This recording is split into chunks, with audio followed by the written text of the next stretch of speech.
just don't feel the same. Oh, like my life inside a car. Hit the button, drive real far. Put that record on me like.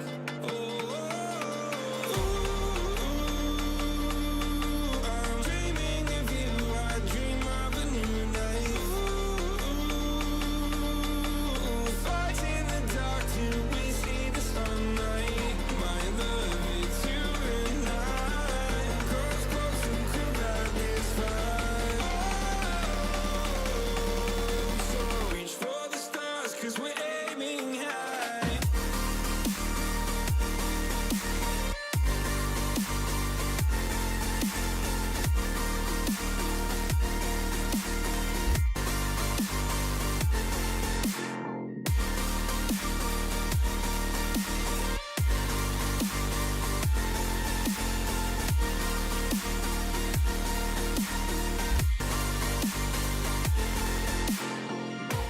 You can't wait to see me now, 'cause lately you've been feeling down. You lay awake alone at night. Oh, like your life inside a car. Forget the world and drive real far. Put that record on again. Oh, my love, it's you and I. Close, close, and could that this fight? So reach for the stars, 'cause we're aiming high.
Hello, everyone.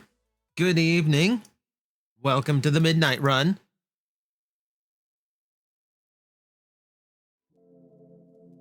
Hi, everyone.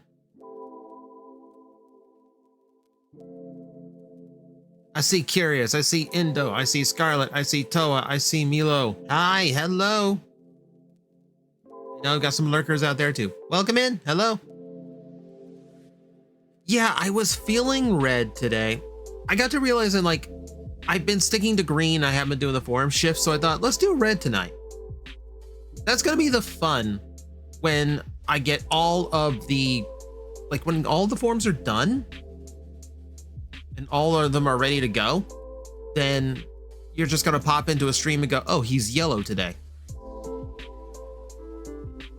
You won't get to know. Perry, hi, welcome in. Gemini, I see Gemini. I see Mace. Megatronia, hi, welcome in, first timer. Jellos, hi, welcome.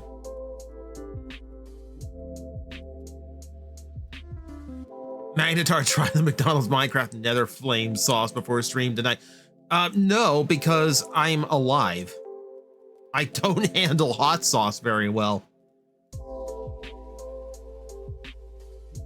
Yeah, Indo. I know not everyone's a fan. Like, I found out from the April Fool's video that not everyone's a fan of the voice changer. I like the voice changer because I like to differentiate between in character and out of character. But also, my audience is a bunch of Transformer fans who've been listening to Soundwave for 4 decades. Mag's voice changer is not that bad.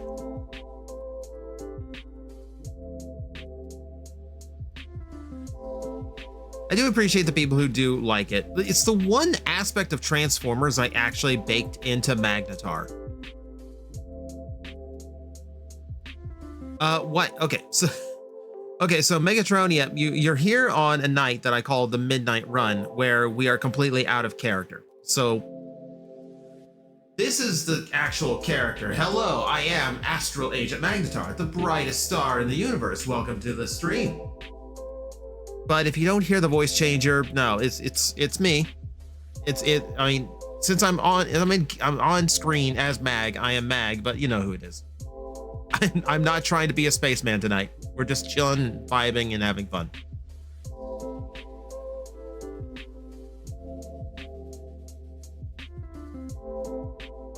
Yeah, it's the voice of every robot in Transformers. Not every, but like there's way worse sounding ones.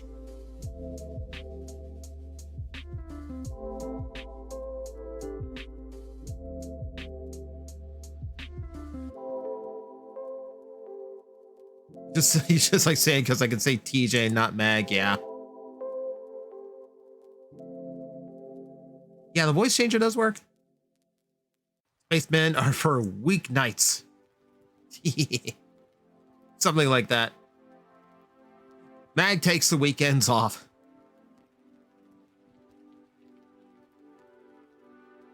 Tired as all hell. That's understood. Don't worry about it. TJ, did you know? No. I did not know. Did not know. Can you believe Takara Tomy relaunched Diaclone? Are you talking Diaclone reboot? I mean, yeah. Apparently it was just like one designer's passion project and then the whole thing blew up, so they just kept making it.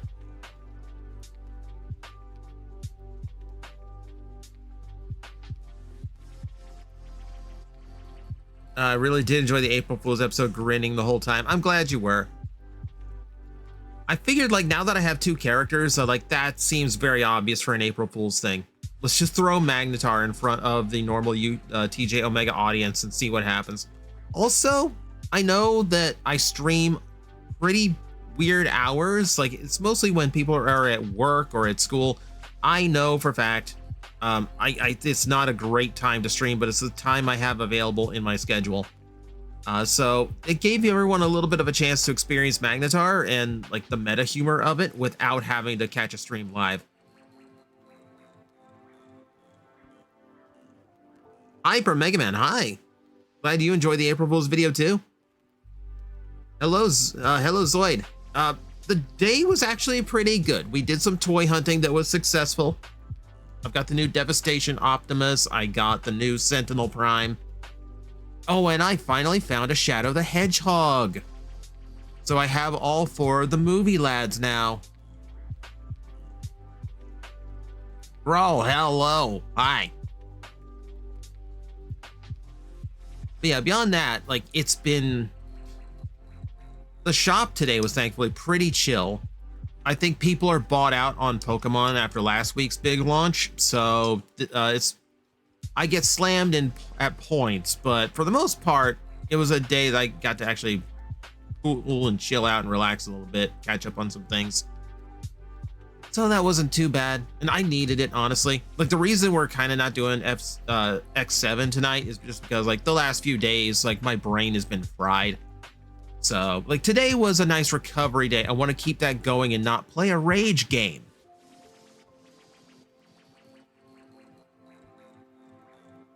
Also now to make the Magnetar belt, also going to use a blank body to either do a custom figure way and make an IRL suit for you. Like a suit would take so much. And also I'm going to just tell you right now, I do not have the figure for Magnetar. I do not have the, look at this boy. This boy is in shape. Chad, I am not in shape. I like pizza too much. I can't wear this armor. If you want to do something that we can 3D print as an action figure, I would appreciate it incredibly. I seriously do. Like you do something like that for me, I will literally pay you money so I can do things with it.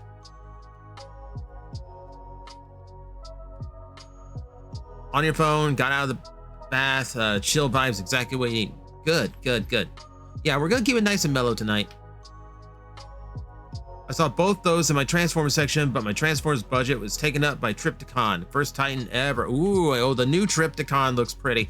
I did end up canceling it just because like that's a $200 hit I don't really need right now. I'm still technically recovering a little bit from the trip to California.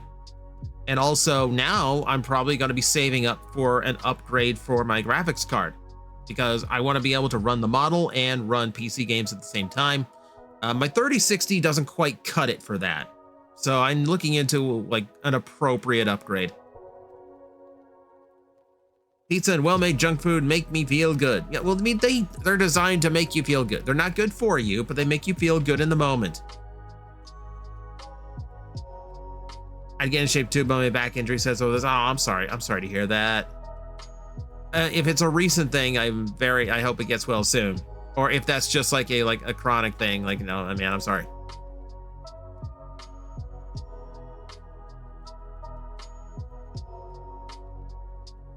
Oh man, oh, I'm just hearing about injuries in the chat now. Also, Mega Man, Hyper, I love that little emote. I love the little Mega Man emote.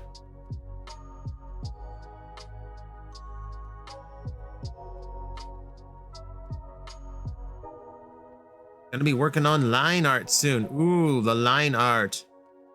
You hate line art. Okay, we have chronic injuries in the chat. I commend you for getting by day to day. Also debating if you grab the new Perceptor figure, just grab the A6 Studio Series 1 on the cheap instead. Yeah, the current Perceptor is going to be pretty cheap when the new one comes out, but you know, of course, you're buying the Perceptor to get the 2 cassettes, so you know, take it for what you will. If you haven't noticed in the chat, Scarlet really hates line art.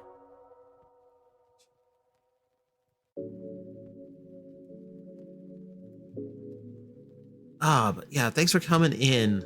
I know, like, I want to make sure the Night Owls get a chance to see Magnetar too, even if it's out of character, because like I also want people to experience just the model and the vibes and the chill time without also hearing the voice changer, because I know it's exhausting for some people.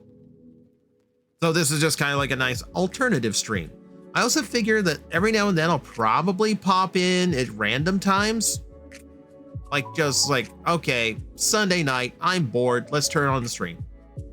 You know, let's see who shows up if I actually want to continue Metal Gear Solid 2 completely unannounced. So I feel like those are also going to be out of character. Like, I figure anytime Mag is starting his stream at night, it's out of character.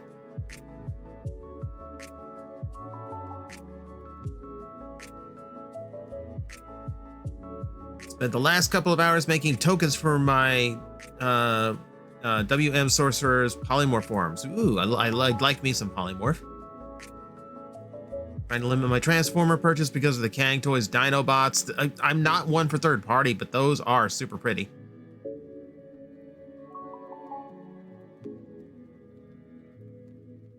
Bought my brother a dagger today. Ren fairs are fun. Okay, so you didn't just randomly buy weaponry for your brother.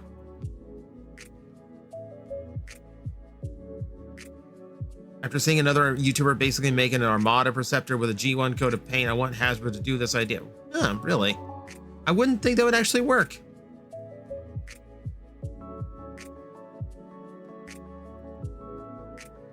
That's a Mega Man streamer, mainly Mega Man Maker streamer I watch. His name is Mega Marino. Okay. Mega Marino. Mega Marino. Okay, cool.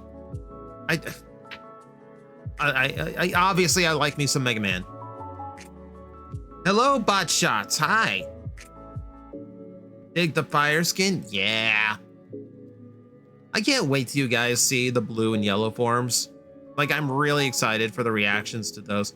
So it's really just a matter of my artist getting the transitions done, because all of those are done. The forms are done. I could technically show you right now, but no. We gotta wait until the form change is done. The actual animation shouldn't be too long.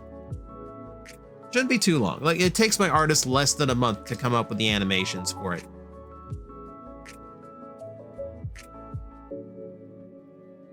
Is the only way into your Discord supporting you on Patreon? Yeah, unfortunately, Indo, yes, it is, because I've had way too many problems with I've had way too many problems with trolls and people coming in and either being extreme assholes or posting a whole bunch of things specifically to get the server in trouble, to disturb people. I think someone posted a beheaded horse in the general chat once just to fuck with everybody, and I decided, okay, no, that's too far. That's the problem with being a public figure who also has a day job. I can't monitor, and I don't have enough mods around to like keep all that under control to make it a public server. So yeah, it's private. It is a private server for people who are grandfathered in and people who support on Patreon. I do kind of want to open it up to the public again, but I would have to have some really strict security set into place. Frankly, I don't have the time to look up and implement all of that. Oh, bot shots. Yeah, like, keep in mind, I am PG because that is what YouTube likes me to be. And because I know kids watch my content on YouTube. I don't have to do that here. That's actually always been my policy. If I did anything off of YouTube, it's all limits off. Like, if you ever saw TJTV back when it was on Blip, like the alternative to YouTube, yeah, a lot of profanity in that, a lot of sexual innuendo humor. You actually got to see my actual sense of humor on the old TJTV episodes. Yeah, 07 for Blip. Oh my god, I miss having a place that I could monetize videos like that because they actually followed real fair use laws. I miss those days. I love it because in its last months, Blip was actually, like, the parent company for Blip was bought by Disney. So technically, I was making money from Google and Disney at the same time.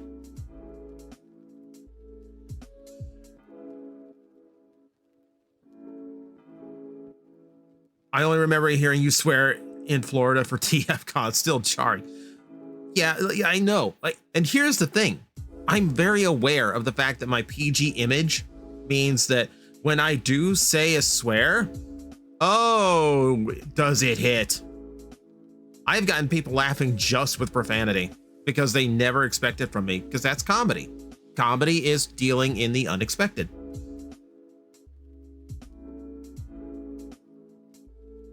Top 10, finding top 10 inappropriate Transformers. Yeah, a lot of people found me through that, because that was my one time where I kind of pushed the envelope of like what I could do with a PG limit.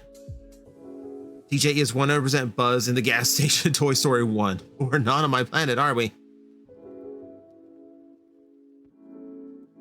John Twitch doesn't care if you swear, but if you show thigh or booba, you're fucked. Yeah, pretty much. Pretty much. Although I will say there are still many a streamer who like 50% of their content personality is I'm showing my cleavage. And you know what? All the power to you if you're proud of your body and you are, you know, proud of showing it off, but also that's not content. At least that's not Twitch content.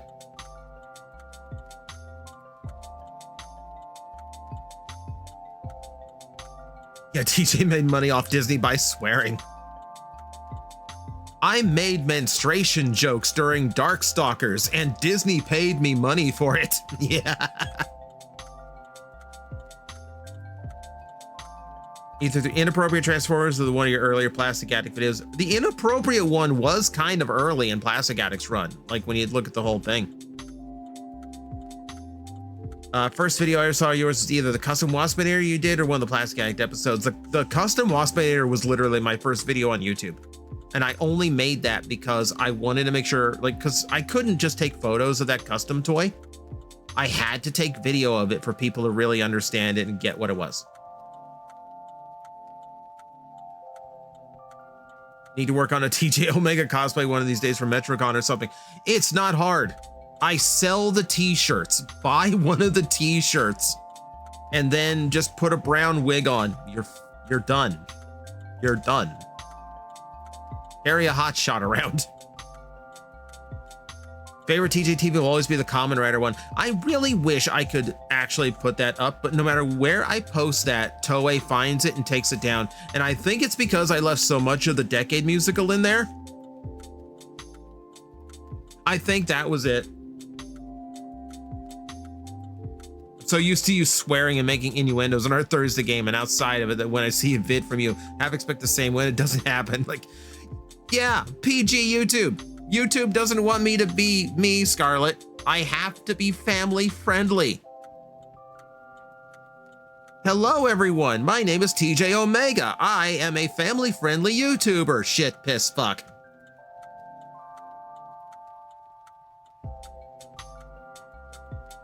Hyper, yeah, the one where the head comes off. The one Scott McNeil now owns. I brought it back to MetroCon and I gave it to him one year. I'll tell you the one I've always wanted to do. There was a Swamp Thing toy back in the day, and there's some modern toys that have done it too, where you can pull the limbs and they actually come apart because they're held on by strings that are being pulled by springs inside the body of the toy.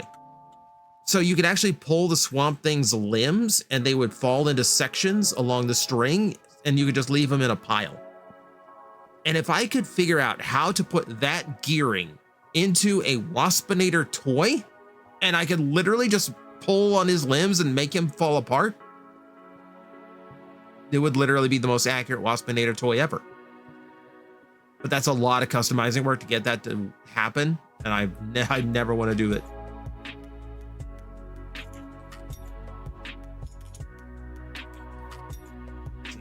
See. I'm missing so much of the chat. You guys are active tonight.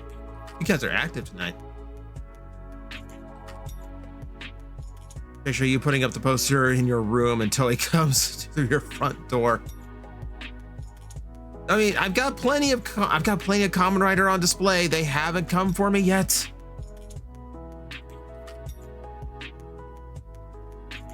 Indo, this is a chill vibe stream. We're not getting into that at all today. Not at all. Don't want to hear a single thing about it. Everyone keep the vibe mellow.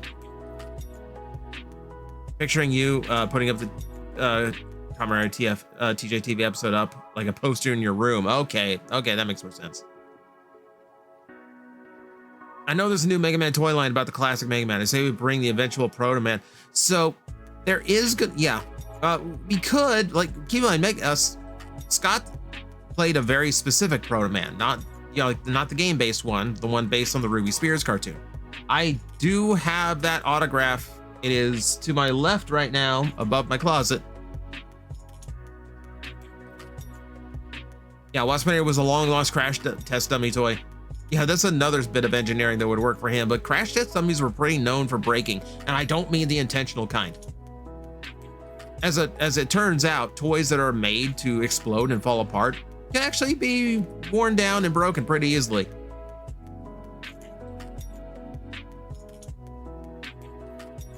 Waspinator should have a Gen Selects version with the Izer gimmick. Yeah, just be able to pull them apart, leave them in piles. They don't even form weapons. You just literally pull him apart. I figured that's why we still don't have Masterpiece Waspinator, because you know how Megatron has all that removable armor just to replicate all the times where the animators took his armor off for certain poses and positions.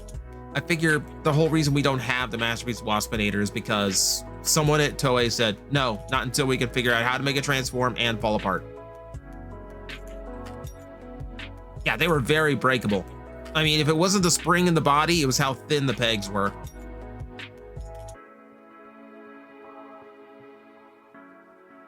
You swearing is nothing new to me, and some of the things you say when no one else is around would get you banned off the internet completely. Okay, Mace, don't phrase it like that. You know I don't say anything that would actually get me canceled, but my sense of humor, I would say, is offensive to the sensitive ear, but it is not offensive to any specific person or any like aspects of a person. I just know how to go to extremes.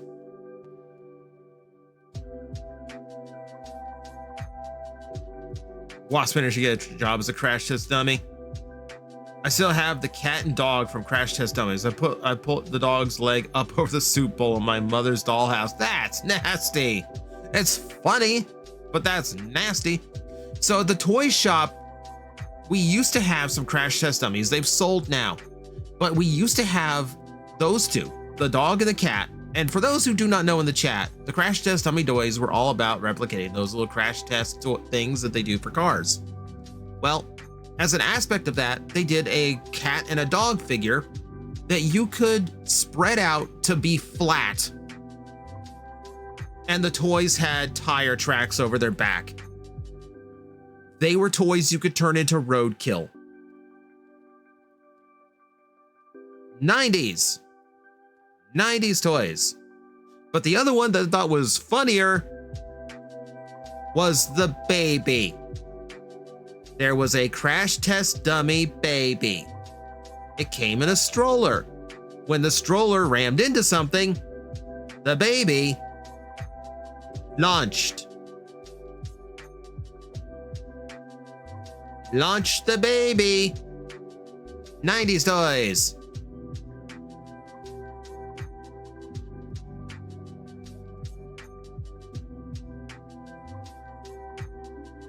Why am I red? I felt like doing Flame Impact today. Like I didn't feel like green because I've been doing green and I have been doing the transformations because I don't want to kill it. I don't want to overkill the transformation effect because then it's not special anymore.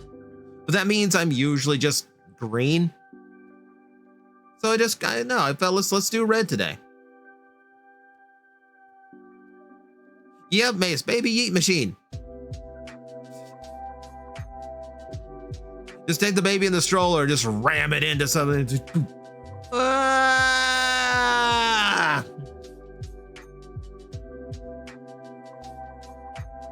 Really enjoyed the Reason You Suck speech delivered to the guys that made Extreme G.I. Joe.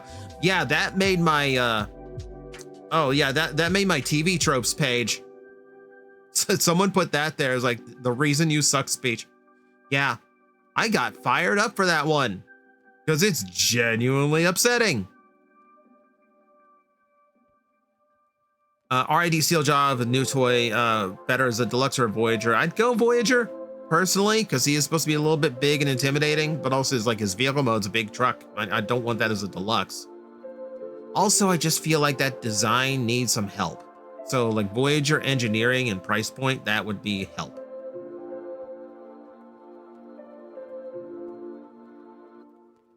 Hello, Off-Brand Decade here. Question, have you seen the cursed live-action animated Saban Moon pilot for Sailor Moon?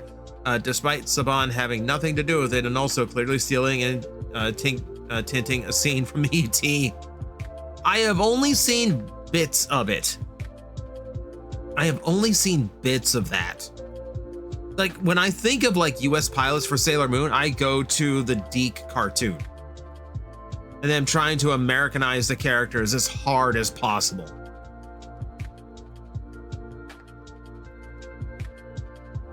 Thoughts on the G.I. Joe Renegades when it was airing? Honestly, I didn't watch Renegades.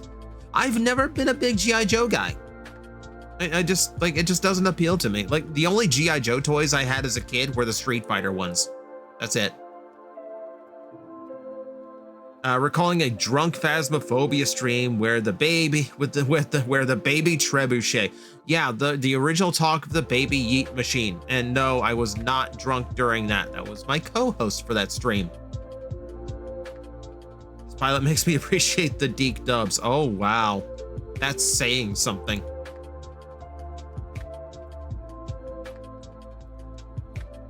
Yeah, some of that stuff was cursed, like, because they didn't know what to do with anime back then.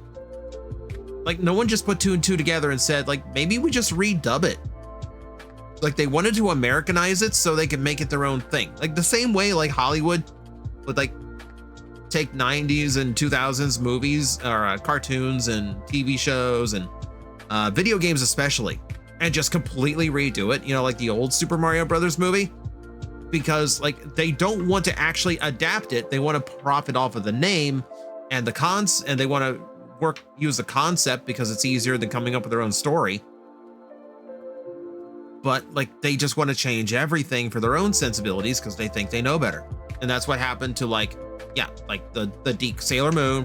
It's what Doozy Bots was, because they didn't know how to capitalize on Gundam's popularity or import Gundam toys. So Doozy Bots, a full animated series instead of just dubbing all the shows that were out at the time in Japan.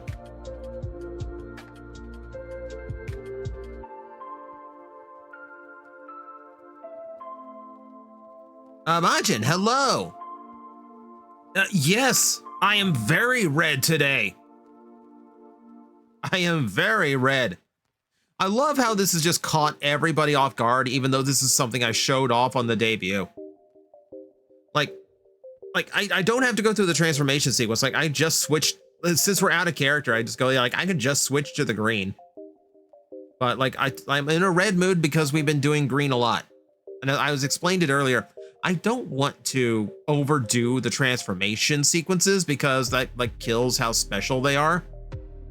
You know, I want those to be more occasional things, and then later on they're going to be bit redeems. When all four are ready, they're going to be bit redeems. So if you want to drop, like it's gonna be pricey. You know, like I'm gonna make you earn it. I'm sorry to say, but like if you feel like dropping like 1,000 bits or something like that, I haven't figured out the price yet. Then you get to choose what color I'm going to be for an hour. Chicken Impact. No, the only way to do a Chicken Impact is the hype train. That's the one where I'm not going to budge. It's like I come from like the school of YouTubers who have hype train gags. So like that's Minerva, that's Red Claw, that's my buddy Faust, who is streaming late tonight. I'll tell you right now, we're probably rating into him at the end of this. But no, like Chicken Impact is a hype train gag. So it's only going to be used for that. That said, chat, I might have an idea for a stream where we only use the chicken form, but not exactly the way it looks now. I think we might do an Easter stream where I've toyed with the colors. Just maybe, but that's on a Sunday. It would be funny but that's on a Sunday. They don't normally have Sundays free for that. TJ is angry. I'm not angry. Look at me. Look at me. Look at me. I'm not angry. Not angry. I'm fine. You've never seen the chicken form, Endo. Well, I guess catch it in the VOD.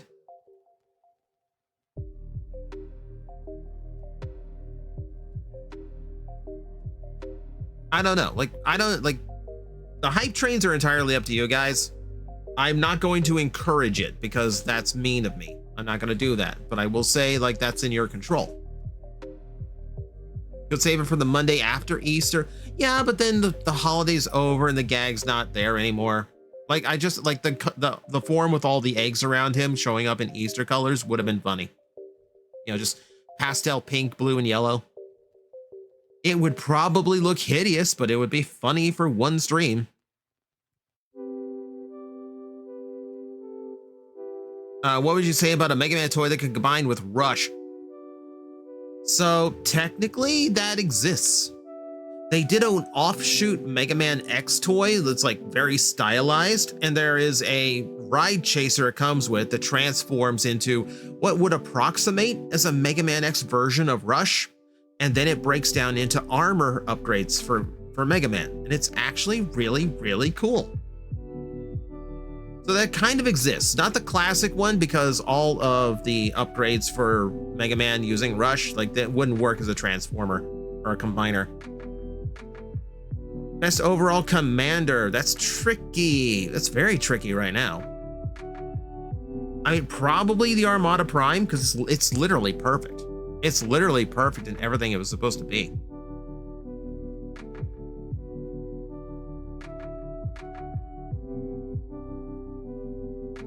And remember the whole Patreon thing that kept happening. I don't remember the Patreon thing.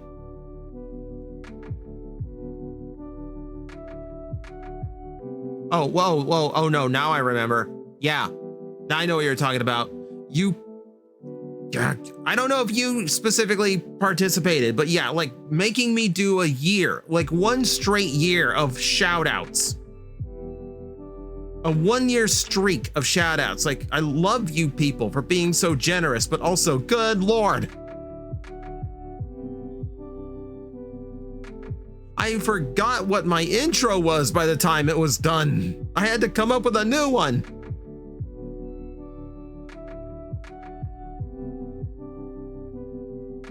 Oh, you were part of that. Thank you so much. Involved just to keep it going. Names were funny. Yeah, like a lot of people had fun with that. See, the reason why I'm not like pushing the hype trains or anything like that is kind of because of what I learned after that. Because like I kind of did do a streamer thing of like kind of poking the chat and going like, aha, well, there's only one name left in the shout outs, and then it's over, and then I'm free.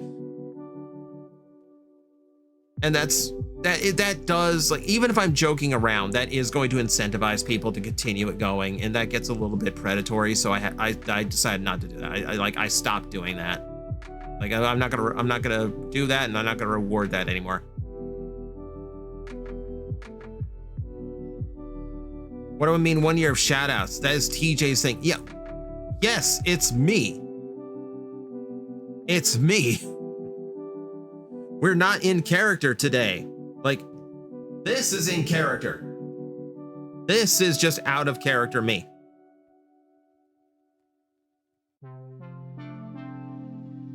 You were the leave Demolisher alone. He is my horrible two-wheeled son. I had the Studio series. I was going to bash on that one too, but I felt it wasn't fair because he had to be a combiner. You are not TJ. You can't lie to me. Not in kayfabe tonight. Correct, Maddie. Maddie, you would be happy. I see a lot of people in the VTuber space who are using kayfabe to describe themselves out of character or in character, even though they're not wrestling fans. Like, it's just becoming vernacular for VTubers.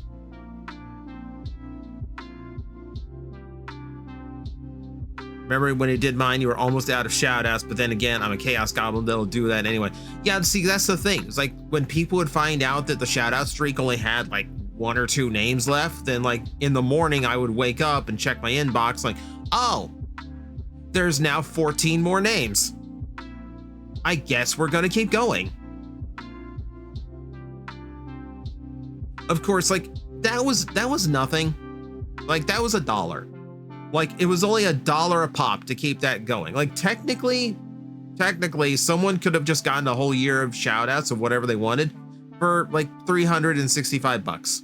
And I know people who have spent way more than that on gags. Oh, only 14? Yeah, like I think 14 was the limit that I got all at once. Usually it'd be like 7 or 8. It'd be enough for like a full week. Jokingly, Kayfabe is my namesake, Empress of Destruction. Yeah, like what you do online. Like it's like you have a persona, whether that is just a screen name or whether you're actually like creating a character like I did with Magnetar. And then sometimes you come up with 5 chapters worth of lore that will take years to tell. I have 5 chapters worth of lore that will take years to tell, people.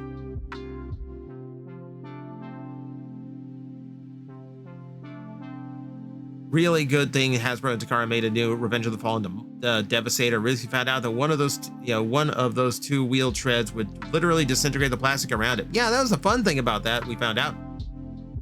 Gemini, yes, I did see the direct. I really should have just spent Wednesday talking about it because that's all the chat really wanted to talk about when we started.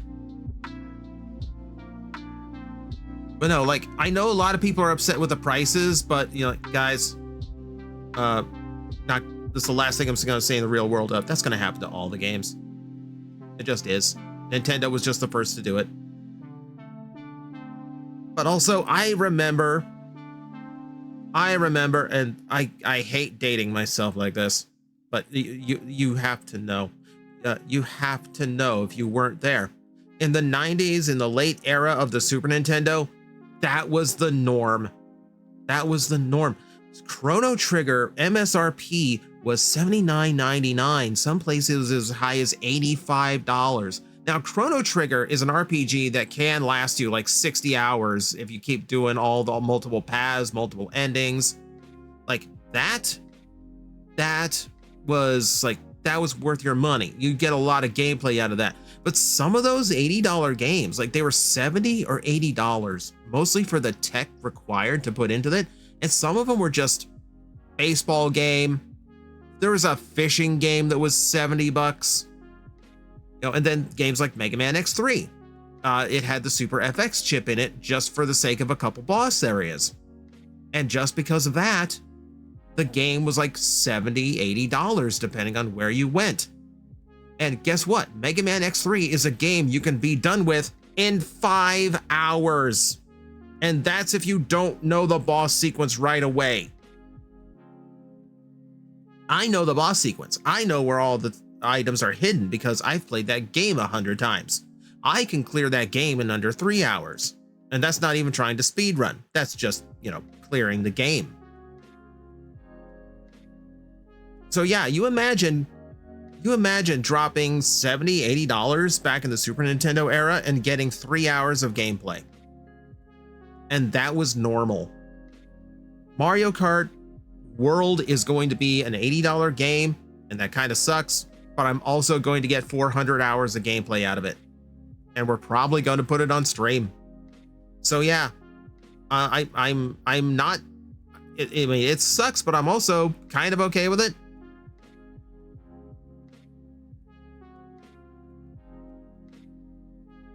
Favorite SNES games, still the Donkey Kong Country games. I remember the first time I played the first Donkey Kong Country game. It was at the house of a girl that I was really into, like genuinely one of my first school crushes. Like she invited me over and we played Donkey Kong Country together. Chrono Trigger is a lot of fun. Like Chrono Trigger and Final Fantasy VI jockey for position in my favorite game of all time list. Rule of game is an hour of gameplay for each dollar of what I paid, then I'm happy. See, it didn't used to be like that. And granted, I have had like I've paid $20 for a 3-hour game experience that I would not trade for anything.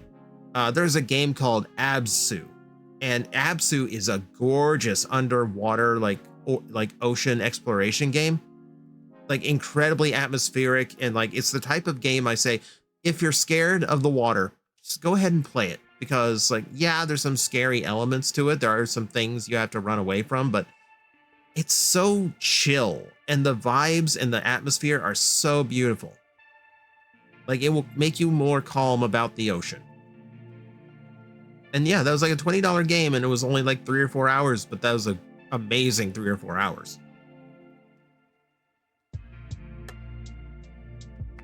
You can't beat Blizzard Buffalo, no! Would you like to see the major publishers scale things back? Like, I mean, yeah, absolutely. I will say this right now, and okay, we should have been playing the game. We should have been playing the game like 20 minutes ago, but we're talking, we're vibing here. Okay, so this is fine.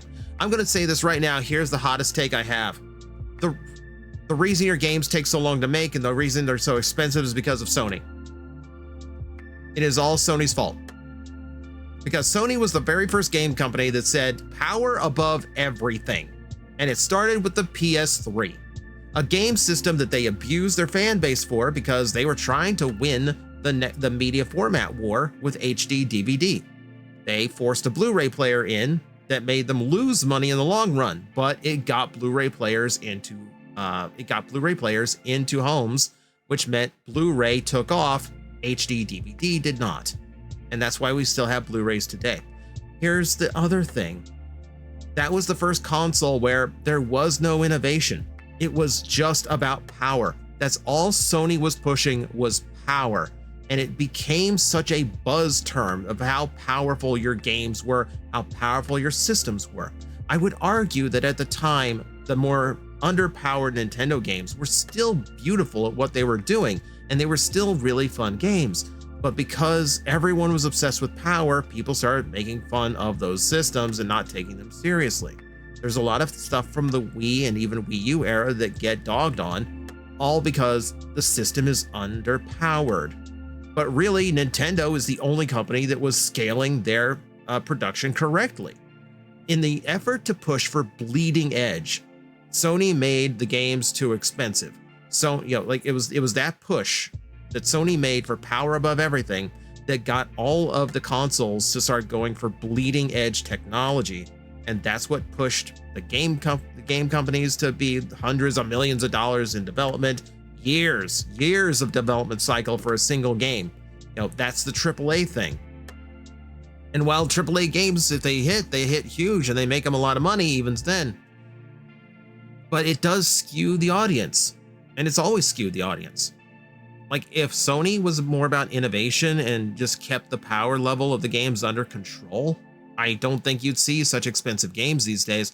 I don't think you'd see reliance on DLC the way we have now. I don't think you'd see microtransactions, because the whole model was supposed to be you make the thing makes you money, and then you go make another thing. Not, I have to constantly farm my audience for cash. I feel like that all starts with Sony forcing the game industry to be bleeding edge when it wasn't ready to be. And it's never ready to be. It makes everything too expensive. Kind of why I'm a Nintendo fanboy now, and strictly Nintendo. I never bought a PS3 or anything beyond. I never bought an Xbox, but you know what? I'll buy everything Nintendo makes because I know I'm going to have a fun time with anything Nintendo.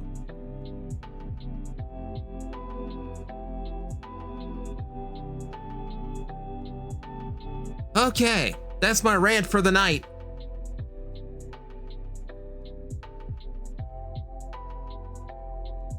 Long story short, I'm looking forward to the Switch 2. I'm going to be very frustrated when the 9th comes and I can't get a pre-order, but I am looking forward to the Switch 2.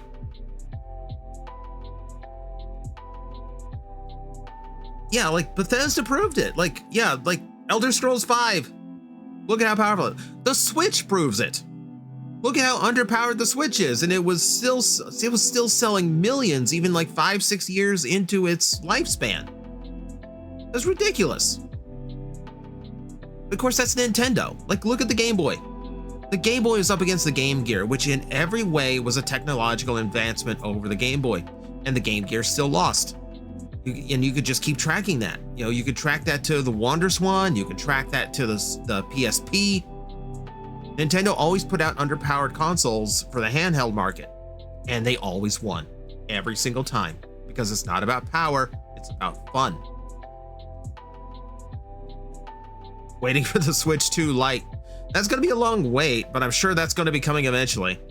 Like, no, I like the dock though. Like now, like 60 FPS, 4K. I want that. I want 4K Switch games, please. Thank you very much. I have a 4K monitor in front of me right now. I can do that. Yeah, GameCube heading to Switch 2. That was my biggest thing. Is like, I really wanted to know that the Nintendo Online was still going to be accessible on Switch 2, and they weren't going to do something like they did between like the Wii U and the Switch, where like they're just going to reset everything. That's all I wanted. Don't reset everything. Let me keep playing this stuff on the new system. Because I still have hope that some of my N64 favorites make it to the system. Nintendo, mischief makers, I'm begging you. Like, Treasure barely exists as a company anymore. Like, if you make that, if you put that on this system, like, they're gonna just jump at it for the money. And we will stream it, and I will love it. Xenoblade X just released on the Switch a few weeks ago. It's gorgeous. Yeah, like, the Switch is capable of really pretty things. The only reason why some of the later games, like Tears of the Kingdom and Echoes of Wisdom, start chugging is because, like, the development process is advanced beyond what the Switch can handle. Like, just by the very nature of the systems they're using and the graphics they're creating, the Switch can't handle it anymore. Because the industry is, like, the tech of the industry is moving beyond the Switch. But that's what happens when you have an 8-year-old system. Honestly, the Switch should have been retired 2 years ago, for being, like, completely honest here. Love Mischief Makers. Yeah, respect to Mischief Makers. First game in Japanese I ever beat. Mega Man 64 is just Mega Man Legends. Incorrect, it's Mega Man Legends with no load times and no voice acting. You take a little, you give a little. Where is that, by the way? Where is my Mega Man Legends collection on the PC? When can I play Legends 2, and Tron Bonne without having to fork over like $400 for the vintage copies?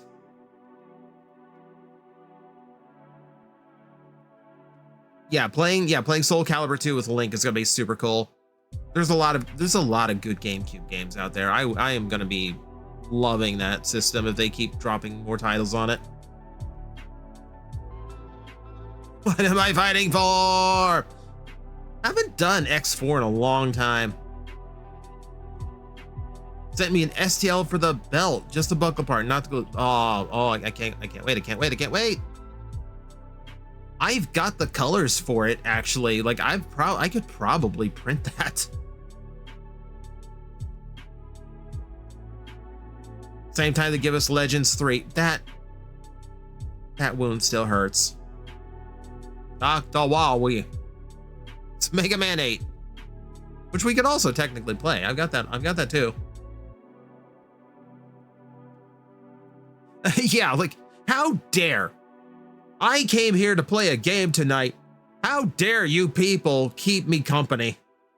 How dare you be good conversationalists and let the streamer actually interact with you? The nerve. The unmitigated gull. Where is my Star Force collection? Okay, that's it. Okay, Megatronia, absolutely fair. And I'm not even a Star Force fan. Like, I really wasn't a fan of how those played, but I know a lot of people are.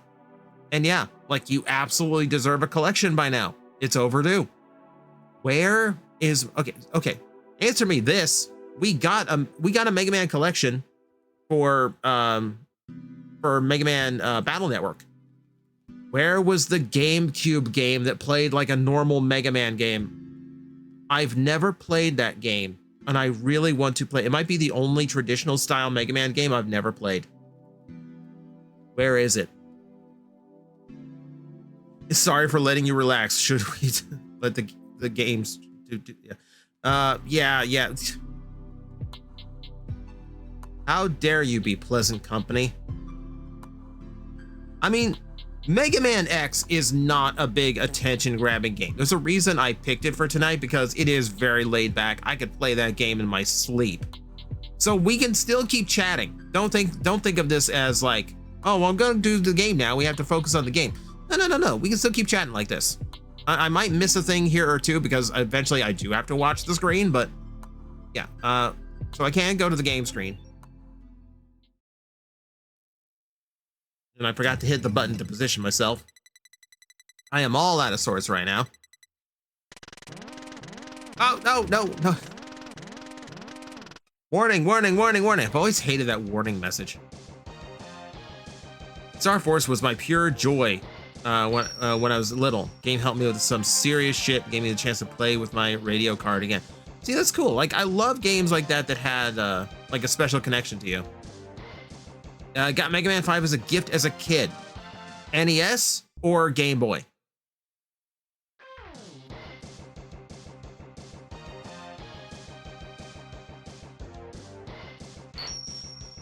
Warning, this motherfucker can and will kill.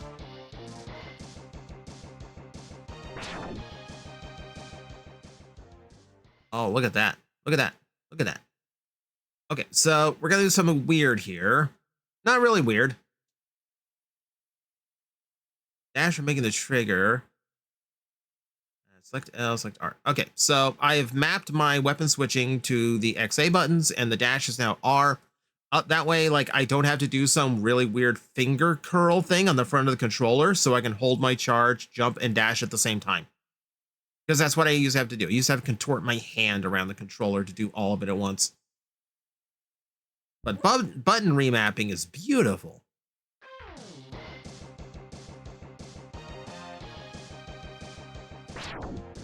Yeah, I never could get into the Star Force games because the gameplay was just kind of felt like Mega Man Battle Network, but from a different perspective, and with only 3 spots to move in. And I know that's simplifying it, but like, I was so burned out on Battle Network as a franchise that like I couldn't do it. I could not play through like Battle Network, but different. Like, I don't even think I ever played through 6 properly. Like, I think I played 1 through 3 all the way, and then I think I kind of played through 4.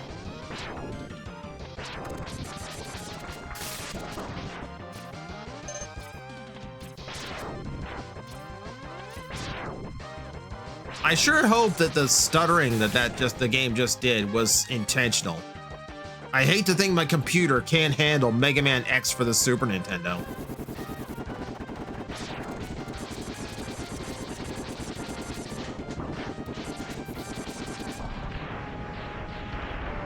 Oh yeah, like Battle Network story-wise was great. Like Mega Man, I'll admit, I love this franchise, but it is a gameplay franchise. It has never been great on story, even though there is really good story potential to it. I just don't think Capcom ever wanted to tell it.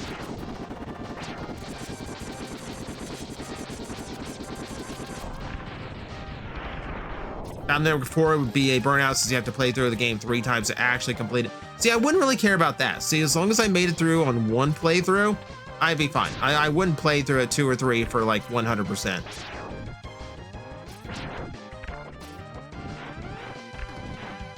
I think it was when they started to try and make Battle Network their Pokemon that I started to get really frustrated. It was like, I understand trading Pokemon and exclusive Pokemon.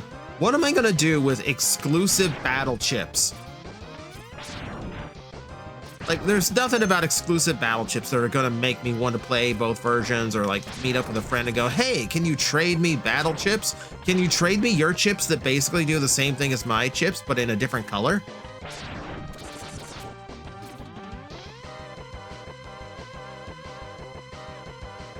In the words of Aaron Hansen, oh yeah, riding on cars. I don't know how he delivered that. Love ZX and ZA. The ZX series is way underrated. Way underrated. That's such a good evolution of the Zero games.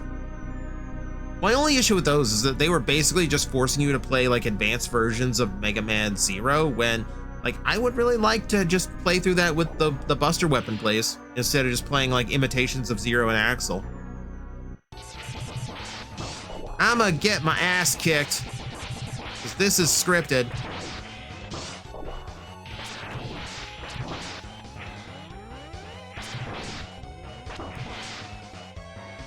If I'm actually paying attention, I can actually loop him for quite a long time. And like literally, like I can do more shots to him than it would actually take to beat him later on. Star Force 2 is a better version of Battle Network 4, minus all the mistranslations and errors. I'll take your word for it. I don't even remember Battle Network 4 well enough to tell you how I felt about it. I've gotten so good at X1, I've played getting no health gems, the Mavericks in reverse weakness order, ending in Chill Penguin, not getting any armor except for the legs, and then the Buster from Zero. Yeah, because you don't have any choice on those two. It's him, the guy in the fighting games. Yeah, they let Zero be in the fighting games. Zero gets to be in the fighting games. Like X. Okay, you get to be in Marvel vs. Capcom, but it's going to be the worst one. It's going to be the one no one cares about. Okay, so I did promise. Okay, so I didn't expect us to spend an hour talking. I guess 50 minutes, but whatever. I'm not going to. I'm gonna do what I intended to do, and we'll see how far it goes, because I didn't want this to be a super long stream tonight. But yeah, we are going. It's Mega Man from Fortnite. I wish. Mace, you damn well know if they put Mega Man in Fortnite, I'm never switching skins again. And you know I'm being serious when I say that. Never had any actual consoles until the Switch. I was always a handheld kid, so ZX and ZXA were my introduction to Axel. Played all those 4 Zero games beforehand, though. Yeah, like they had some rock solid games on the portable. Like even the Game Boy Mega Man games were actually really, really good. 5? I know Mega Man 5 for the Game Boy was some people's entry point. It's a super unique entry in the series.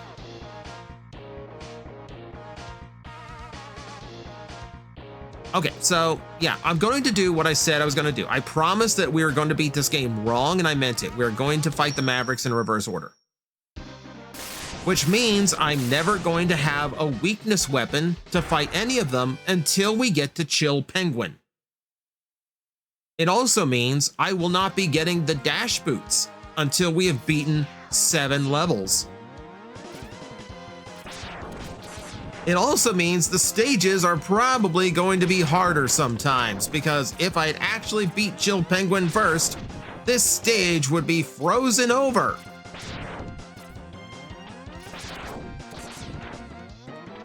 Nope. That said, we're just going to keep it to like reverse order. I could do like a super hard playthrough, like no equipment, no special items unless like I'm forced to get them, like the boots and the Buster. But I am going to just go ahead and attempt to get everything else. Like, wow. No.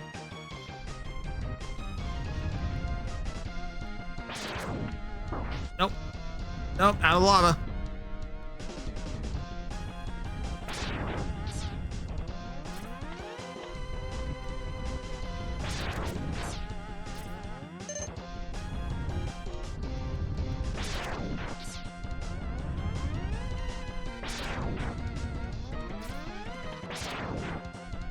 Don't have the dash, so I can't actually get to that in time. There's an E-tank on the far side, but it's so much easier to do it with the dash boots. And I will say that like once we beat the bosses, I am going to clean up here, and I'm gonna go back for all the items. Come on. Well. Oh, missed. I always forget that this doesn't actually like flat out crush you. I mean to make a flat out joke there.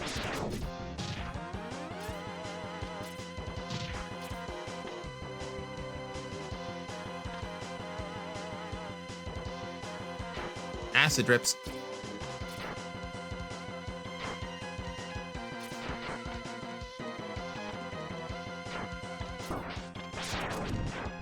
I thought he'd go low. I didn't go low. Not lavad. Oh. I'm not doing too hot here.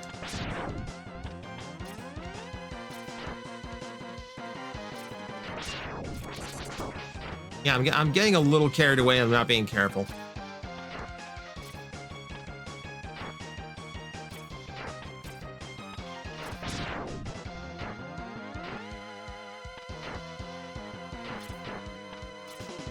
Oh, whoa, whoa, whoa, whoa, whoa, whoa, whoa, whoa, whoa. Another one.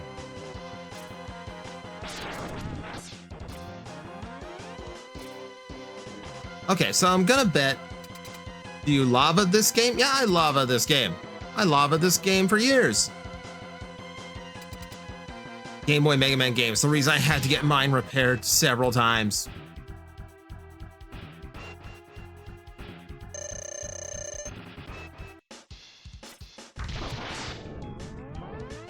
Okay, so I pretty much knew that was gonna happen. This is a much tougher fight if you do not have Storm Tornado. Well, excuse me, chat. I might have to focus for a minute.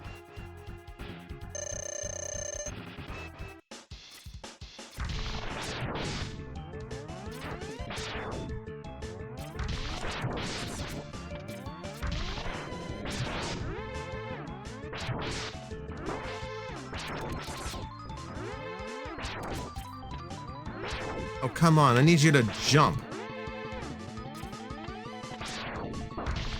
Nope. I need you to jump there.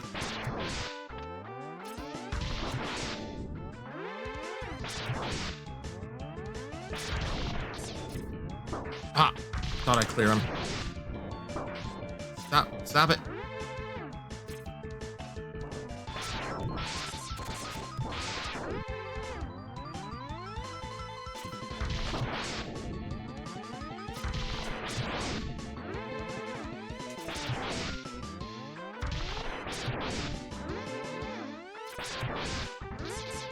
Thank you. Thank you for blowing your nose too many times. Hyper, yes. I do know that I can cut off his trunk with the boomerang. I also know I can cut off Launch Octopus's tendrils with it. Hyper, trust me, I have been playing this game a long time. If there is an inch of this game I don't know, I would be shocked.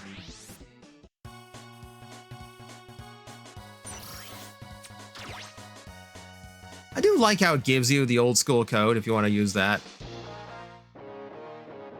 Okay. So there is one advantage to a backwards run. All right. Thanks for coming in, Matt. Have a good night. There's one advantage to a backwards run. And the advantage is we are going to fight Storm Eagle now.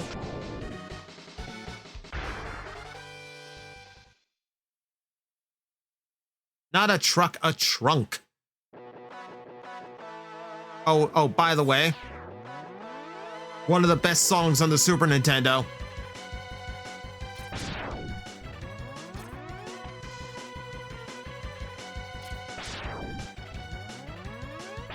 Okay, the pattern was out of sequence there. I couldn't make the jump.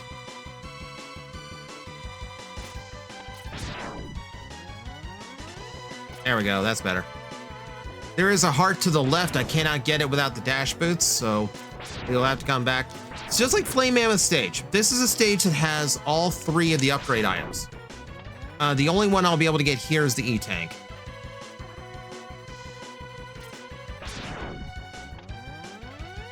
Up, please.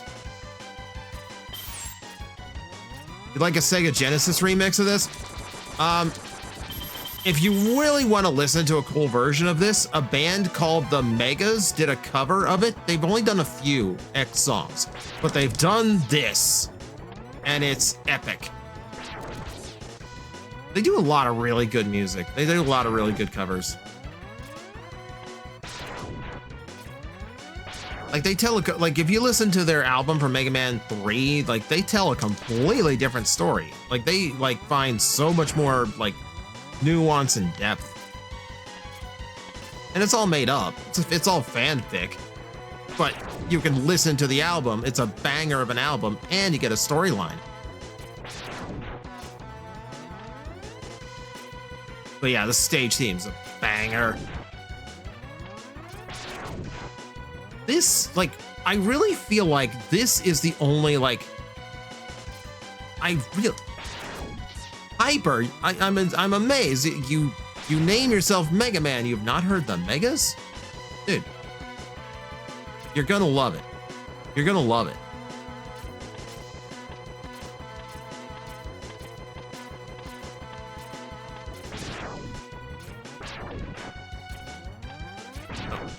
I am gonna go get that. Nope. Very easy one to get. Bang. Permission to post YouTube link to a cool version of this song. Permission granted.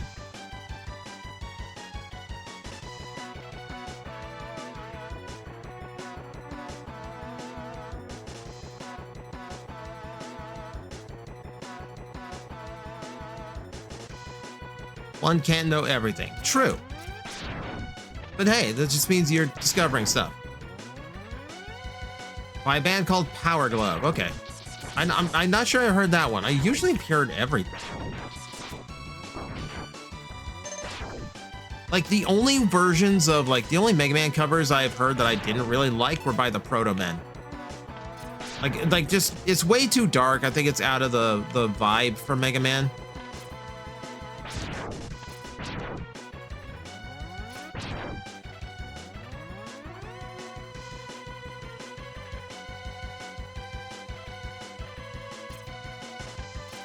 Big jumps in the stage. All right, on board the ship.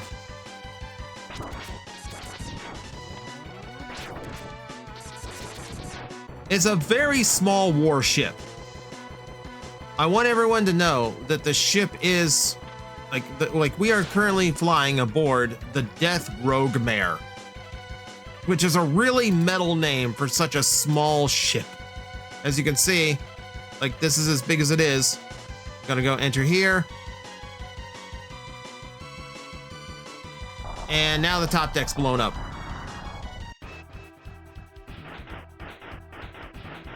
All right. This is gonna be very dangerous.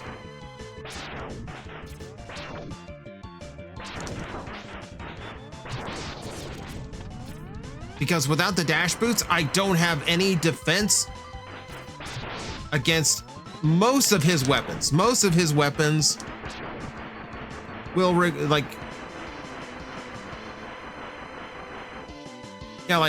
if I have to stick to the middle.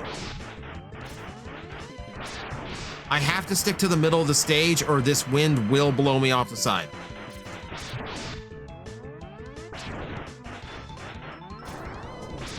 Yes, there's a storm tornado. Oh, here come the death dives.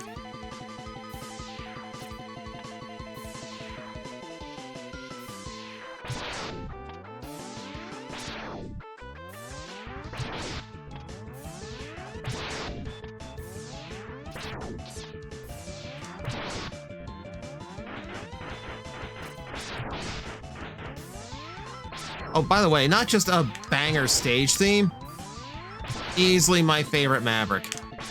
I love the design on him.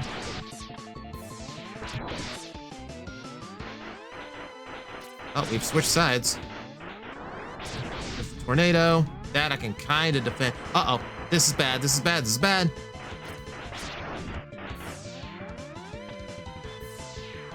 Oh.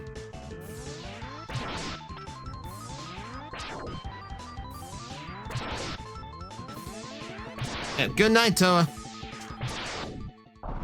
Good night, Storm Eagle.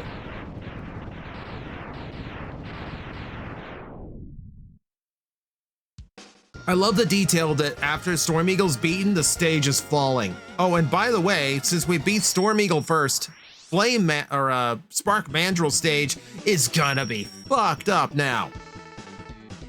That's something I really missed in the later X games because, like, in X1, beating certain stages changed other stages. That's such a cool thing. That's such a cool thing to throw in. And like most people wouldn't even discover it because there's a certain order you got to do things in. Okay. Next up is Sting Chameleon.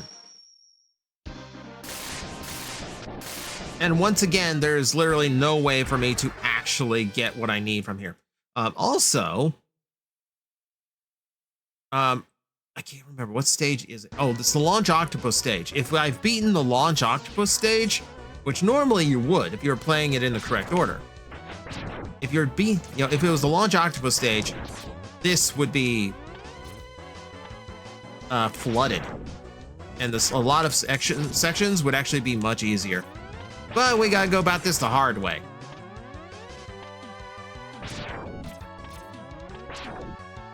The volcano theme from X2, yeah, also pretty good. Yeah, without the dash boots, I can't get up high enough to actually go get the armor, so we're stuck doing this. It's a Rock Lord.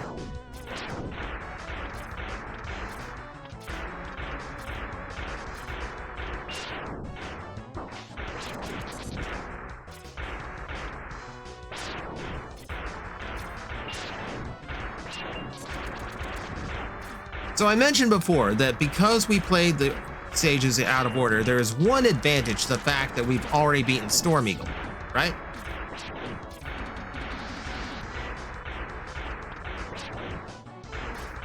And let me get past this and we'll get into that.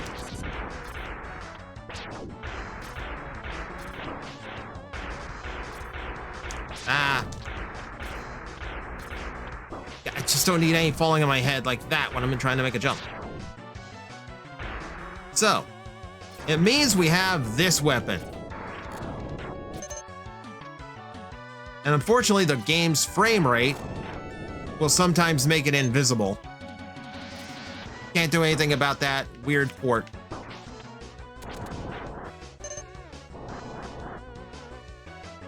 The Storm Tornado is the most busted weapon in Mega Man X history.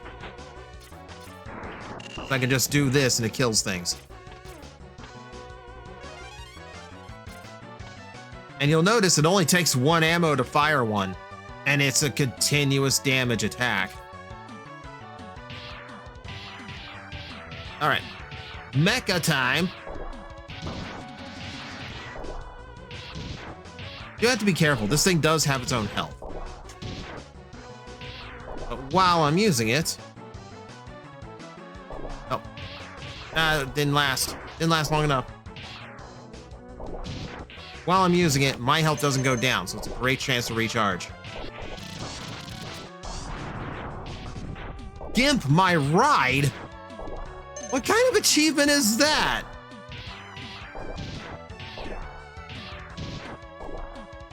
Don't make my ride armor into something dirty.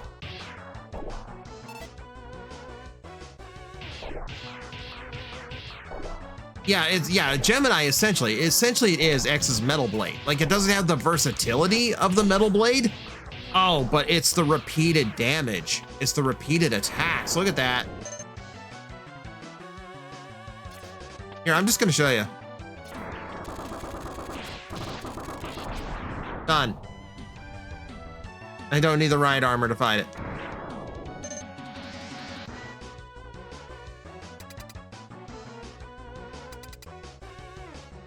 Yeah, in the classic series, the Metal Blade's the most busted weapon.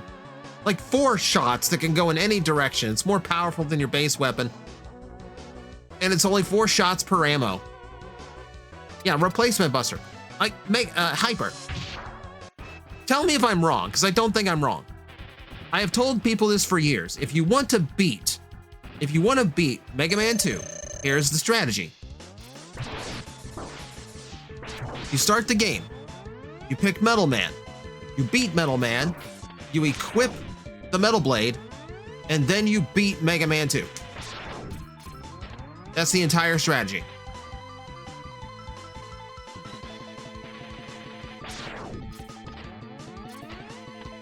Oh, get down here. Not that. No, not like that. I said beat Metal Man. I said, like, stage 1, like, step 1, start playing Mega Man 2.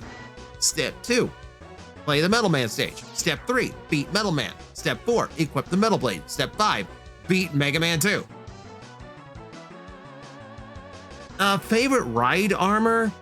I forget the names of them. There's one in X3 that lets you hover flight and fires missiles. I can't remember what that one was called, but I love that one. Okay, it's not his weakness weapon. Okay, Hyper, it does one-shot Metal Man unless you're playing on hard difficulty, which is like normal difficulty in Japan. Yeah, I'm gonna hit him with this just because it hits him twice.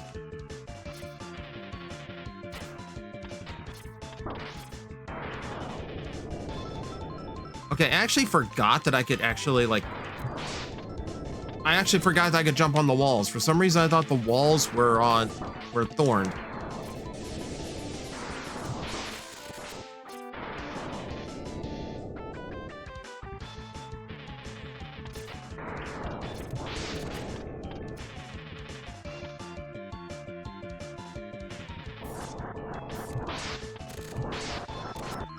Okay, yeah. Other weapon strategies not working out.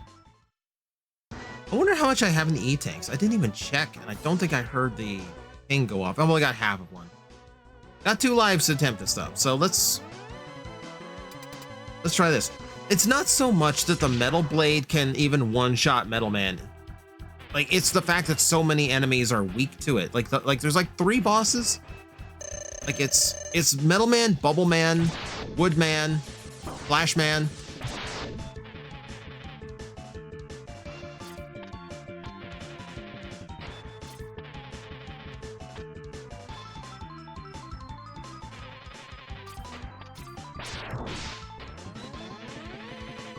Okay, I should be able to handle a little bit better now that I know what I did wrong before.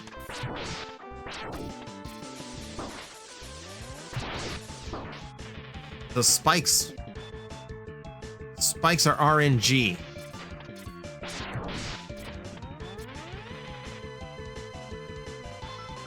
I remember right, the last time I did this, he was one of the harder ones. Yeah, I can't predict where the spikes are going to drop. That's the trick to this one.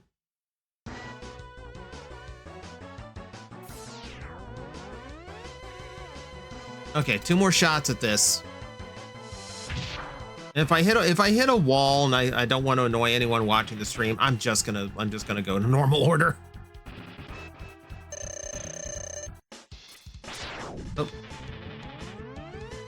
We both missed on our first attack. Ah. Oh, yeah, it's the spikes. It's the spikes that are gonna get me every time.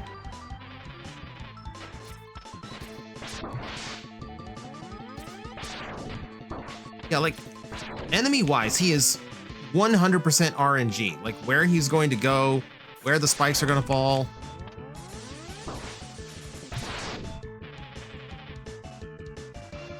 Very, very difficult to figure out. Oh, that should have hit, too.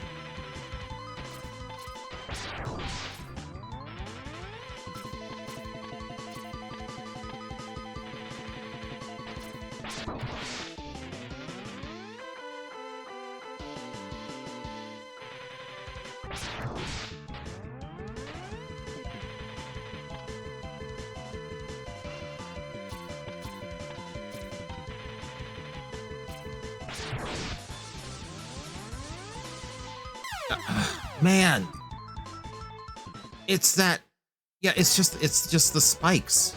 It's the spikes alone that are just like getting me here.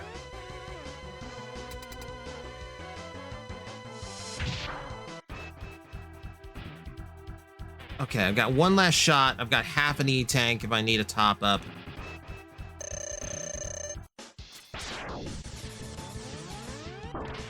Immediately with the spikes. Ah, oh my god, this is already gonna. Oh my god, yeah, this is not gonna go well. Yeah, I'm not winning this one. I like the E-Tank's not gonna help me here. Man, I forgot how hard he is.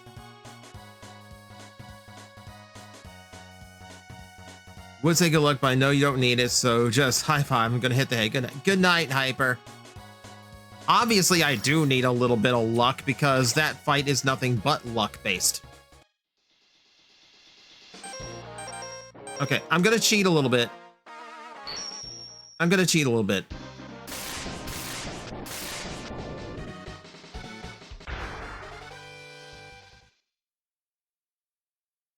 at least gonna bump myself up a little bit. I'm not going to I'm still gonna go in the wrong order. We're just gonna farm a little bit. That's all. That's all.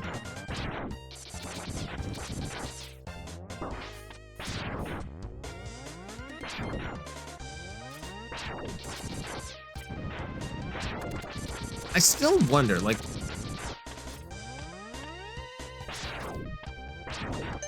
one thing about these games is that the enemies never make any kind of sense whatsoever. Like, who puts mechanical hornets and bats inside the Arctic?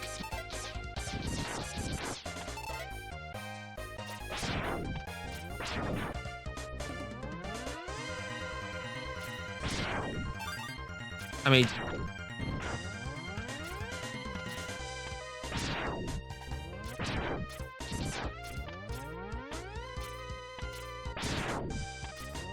yeah, see, this is what you're supposed to do. You're supposed to go to Chill Penguins first because he's the easiest boss. And you start off, and he gives you a power-up as soon as you get to far enough into the level. And it's the most important power-up in the game. But no, I decided, I'm gonna make it a challenge. I'm gonna fight the bosses when I don't have any way of killing the bosses.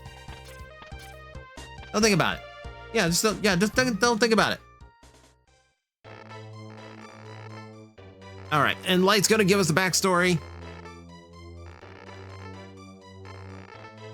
I'm gonna take a drink for something that makes Mag's avatar think that my mouth is open. No, bottle's in front of my face.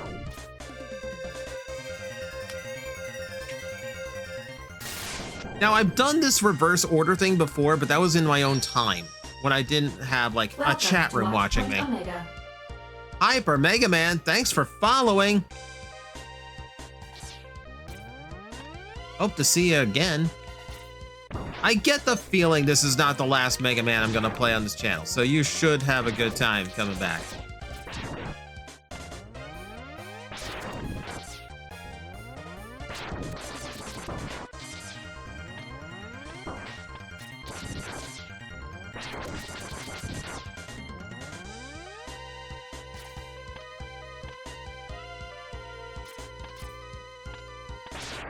All right, need to borrow this.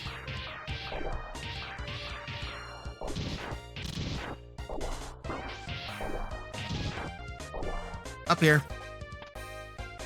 And there's a heart container.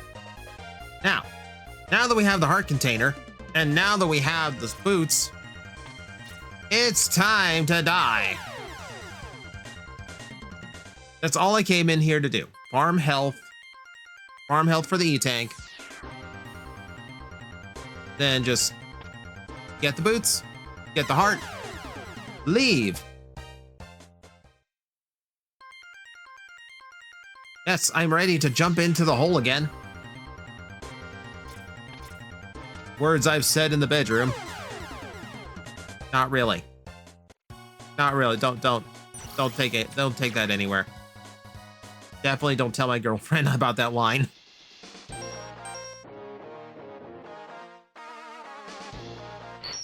Okay, we're going to attempt Sting Chameleon again. We still do not have his weakness weapon. I will be fighting him with just whatever I picked up now.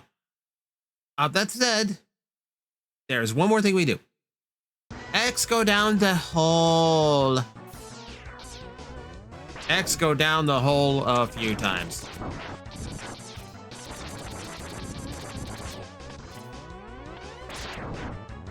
Lips are sealed. I appreciate that. My girlfriend was actually like super nice to me. I came home and there were gifts waiting for me, which is great because like I really did need the mental boost. All right, with the dash boost, we can get up here, and we're now going to be fighting a mini boss. You know all those rocks falling in the cavern below me? It's this asshole dropping them.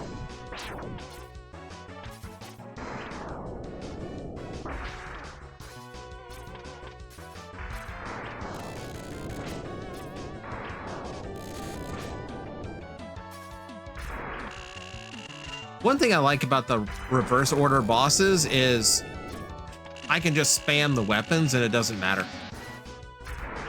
Like, I'm not saving this for anybody. I see ya.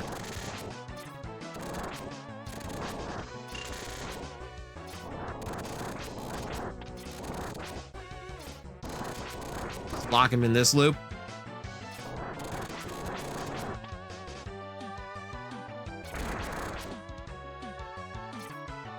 Oh. Oh no. It's supposed to pull him in. Yeah, like that.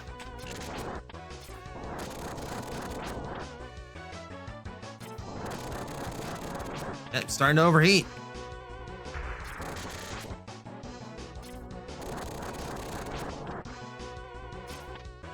Oh, missed my jump.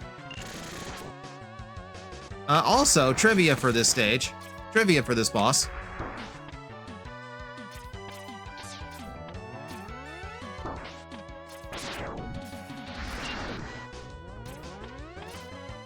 Ow.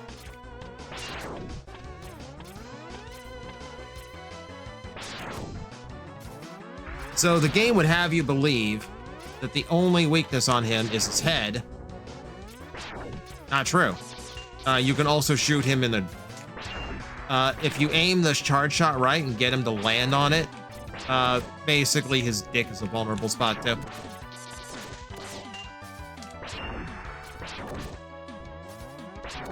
Like that.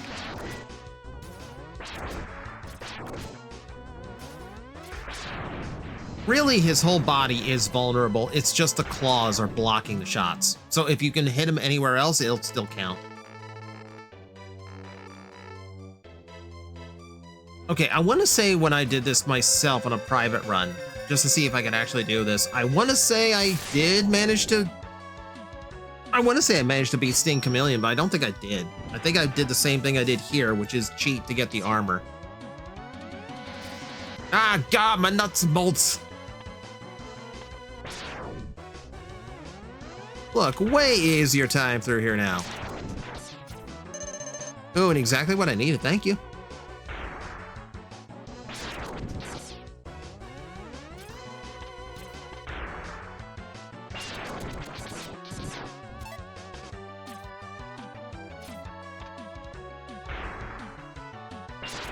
Don't mind me shooting rock lords.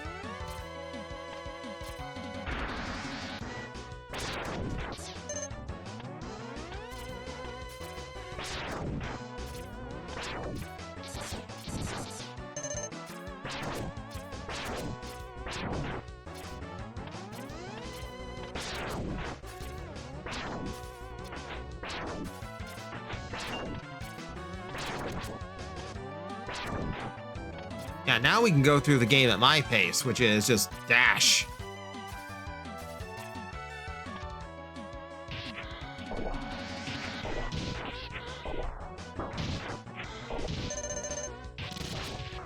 Out of my way!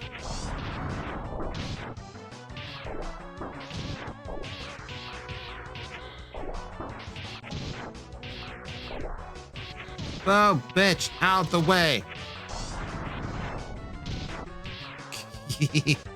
That's way more satisfying. Okay, so I've got a full E tank this time. I've got one extra hit in me because of the heart tanker, but I also have half damage. So this should go better. Should go better.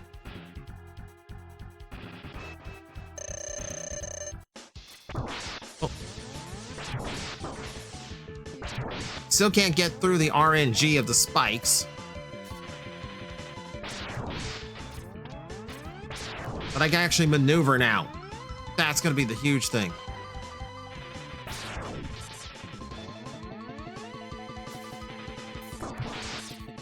Gauntlet fun fact, there's only one boss in Mega Man X where you can actually take the right armor from the stage into the fight. And that is against Magma Dragoon in X4. It's not easy to get it there, but you can get it there.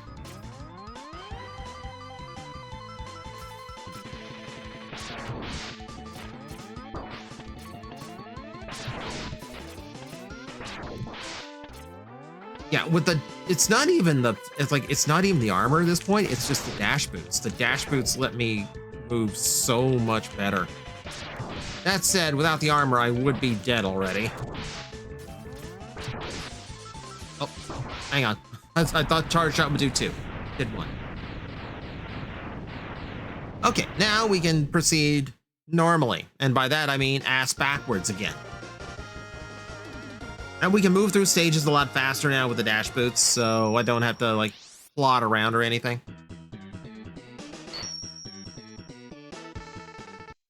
Yep, skip that. We're already behind schedule. Eat lemon, Sting Chameleon.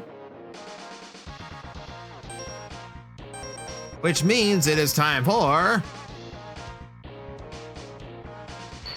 Boomer Kuwanger.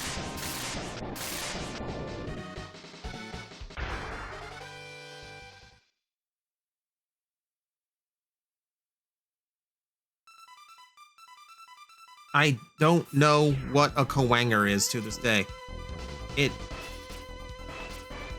I know it's a beetle, but you have to remember,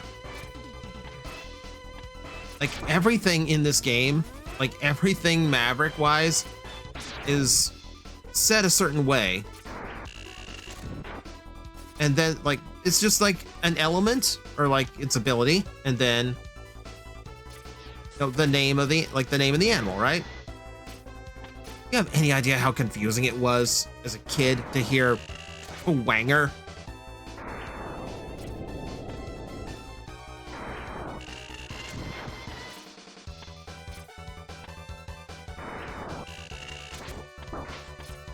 Oh, that didn't work.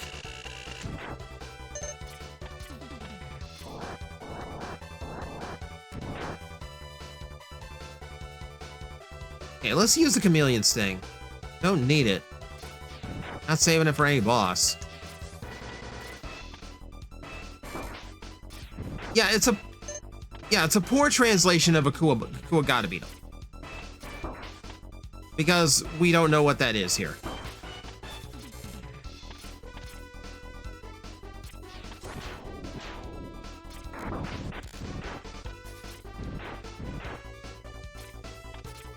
But also, it might have been for the best, because what else would you name it? Like, the closest we could call it is a stag beetle. But we had Flame Stag in X2 and Gravity Beetle in X3. So what do you call Boomer Kuwanger?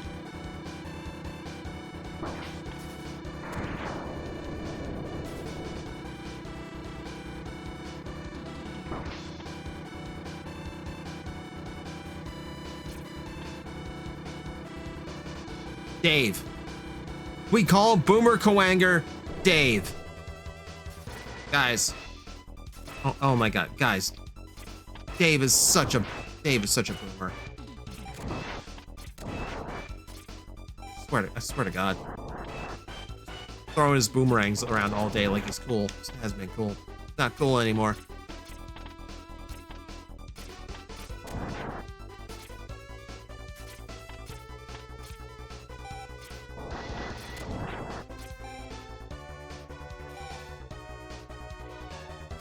Yeah, in Mega Man X, he's in Maverick Hunter X, he's a ninja somehow. Don't know how that happened. I mean, it gives him a little character. Give it that. Also, not sure how Australian weaponry made it into a ninja. It's like shurikens, but they come back. which as a thought in and of itself, terrifying.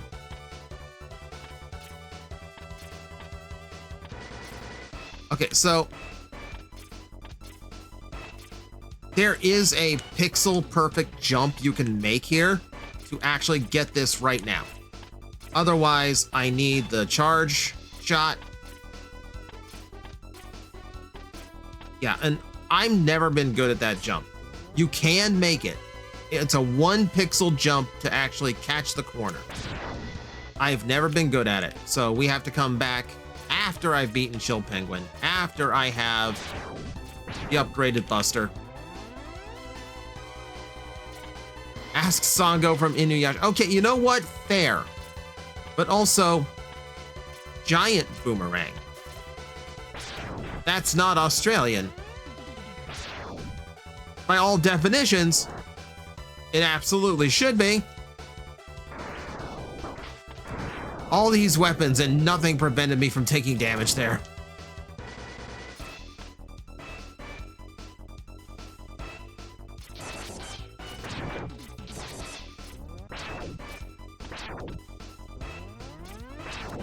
Of course, now that I think about it, Curious, it's not even like the only time they've ever done that.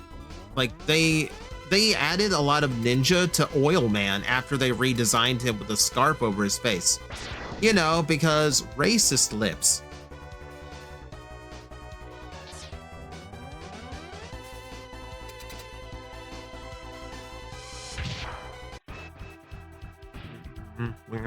Oh, fancy teleporting.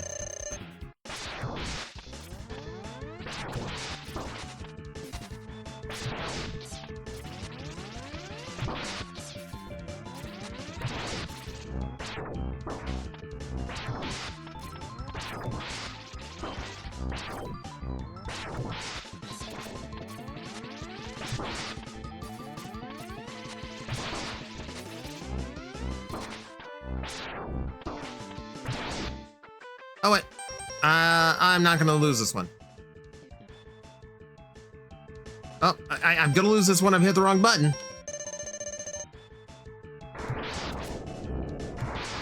Didn't mean to switch to that. Though weirdly enough, it was working because it was forcing him to stay in the teleport loop. The moment you realize Boomer is just Cutman with a dash. I mean, it is Cutman's weapon. He literally pulls it off his head and throws it. But Cutman does not have a teleport. You get Boomerang Cutter. We know what a Boomerang Cutter is. Okay. Now the fun one. Launch Octopus. Now, because we've beaten Boomer Kuwanger, we actually have an advantage in this fight. And I mentioned it earlier. I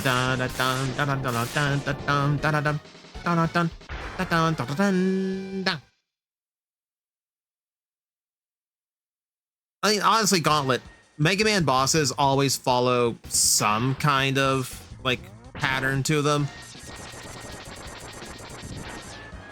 No, it's really just a matter of, like, how do you flavor your fire boss? How do you flavor your water boss? Flavor your water boss with lemon, chat.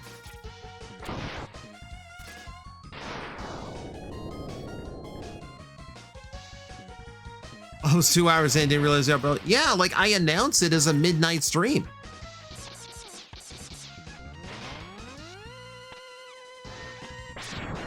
But no, Robo, welcome in. So, since you weren't here, we spent an hour just talking. But, you know, the whole point of the stream was I wanted to go and beat Mega Man X wrong. And by wrong, I mean we're going in reverse order, so I don't have any of the boss weakness weapons.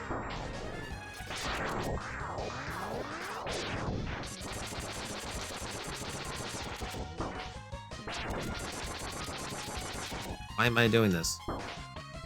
Die.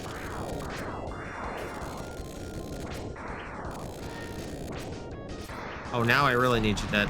There we go.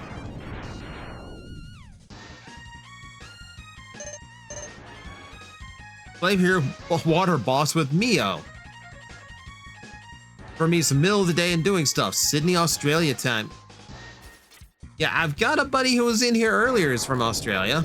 Don't know if he's still kicking around.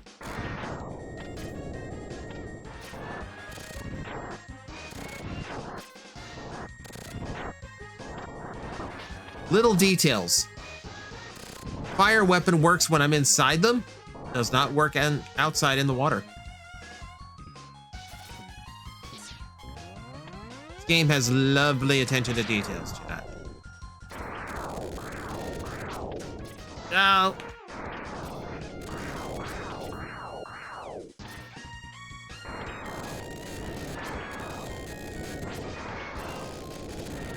Yes, keep.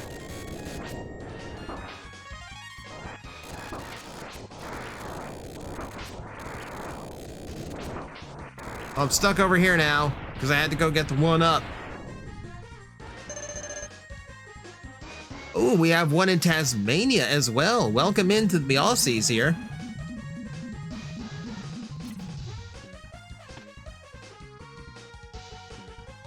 Water boss shoots water. Ice boss shoots very cold water.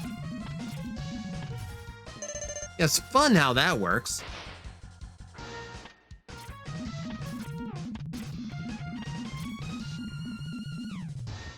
Please, anything up there. This one we need to go to, though.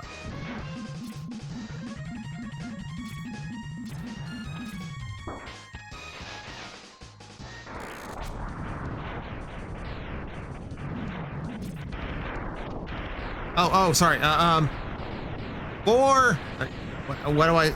What's the official warning when I'm about to drop a submarine on people? Ice Boss shoots blue flavored Gatorade. Curious, you know what I love? I love that it is universally accepted that, like, whatever the fuck, Gatorade, Frost, or Tundra, or whatever they market it as, we just call it blue. Like, they give them fancy names, but Gatorade colors are strictly what their flavor is. Red Gatorade is not, you know, cherry or anything. It's red.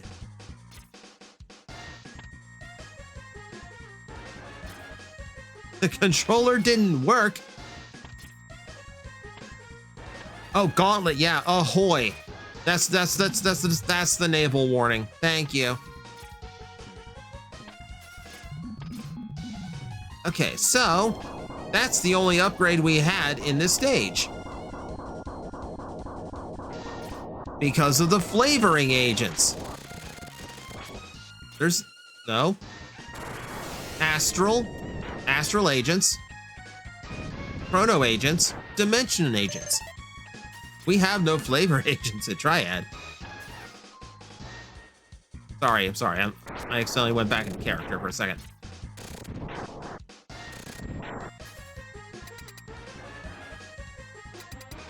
Obviously, dropping a submarine on someone should be anchors away.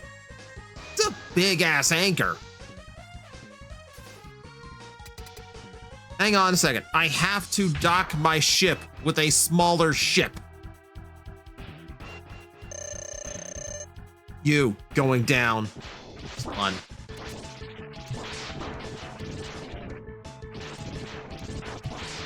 And there goes the tentacles.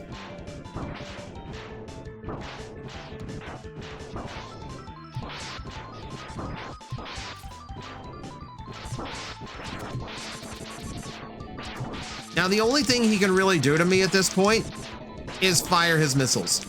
Without his tentacles, he loses his piranha attack, and he loses the death spiral, which is the biggest danger here.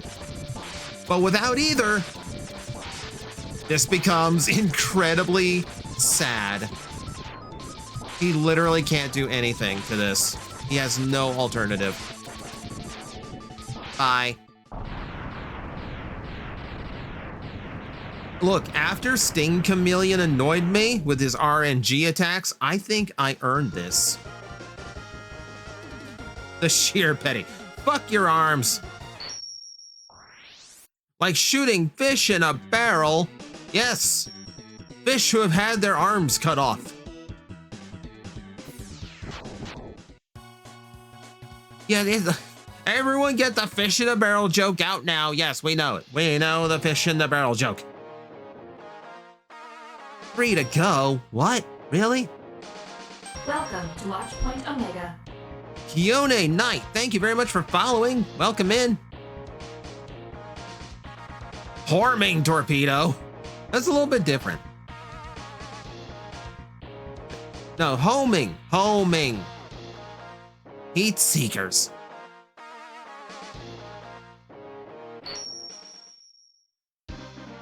Like cutting off the elephant's trunk. Yes.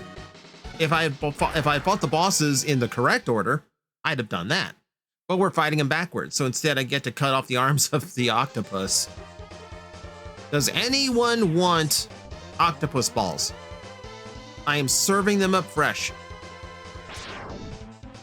Curious Herd Hormone Torpedo. Yes. Yeah, we are delivering this to trans girls in need who are low on their treatment this month. We are literally going to blast the femininity into them.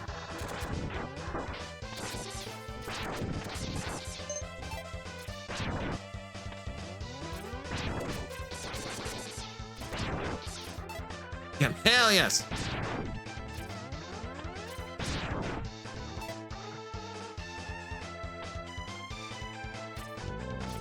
Okay, so here's one of my favorites. There it is. The E-tank's just there. Now, I could blow him up.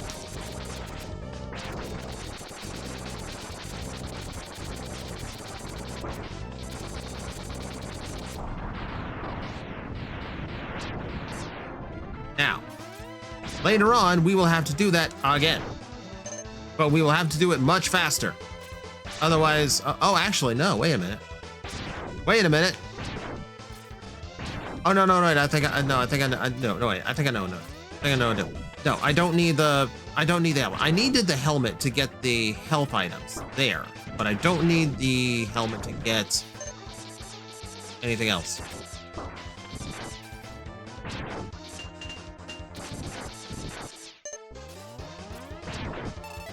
Ooh, look at all the health items.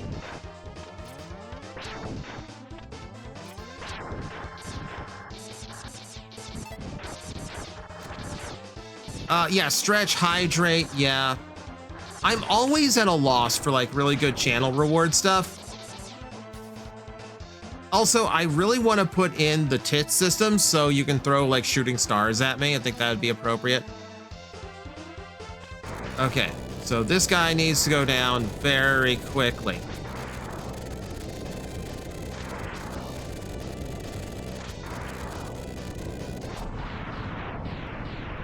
That was actually cutting it kind of close. That was actually cutting it a little bit close.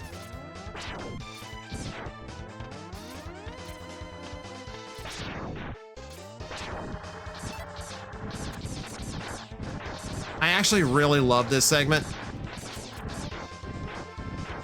It's like all these birds you can shoot down and they're like actually animated to get shot down like planes.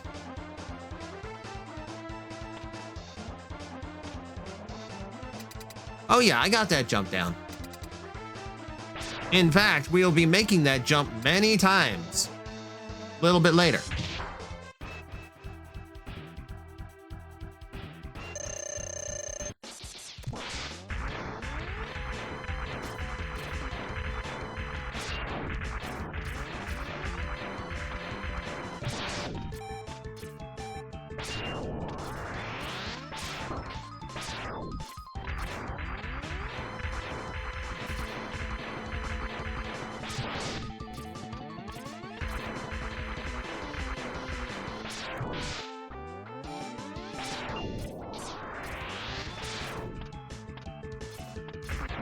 I don't like that his shot has the same sound effect as my charge shot. That's gimmick infringement, copyright, something. Oh yeah, like he's just a jumping. He's a pinball.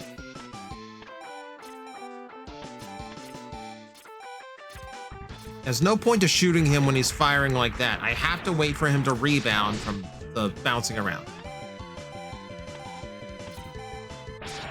Because otherwise he's just gonna block it and fire it back. Though that does force him out of sequence.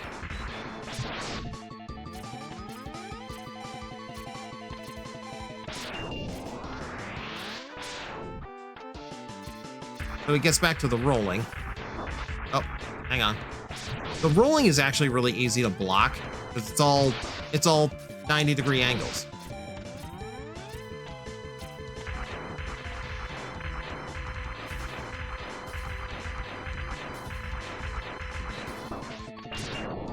Whoop.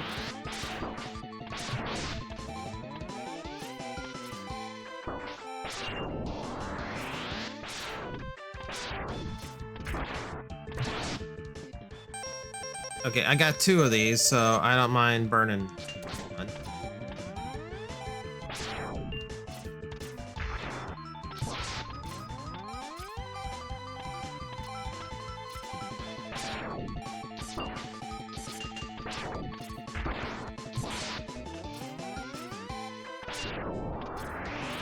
Trying to sneak one in.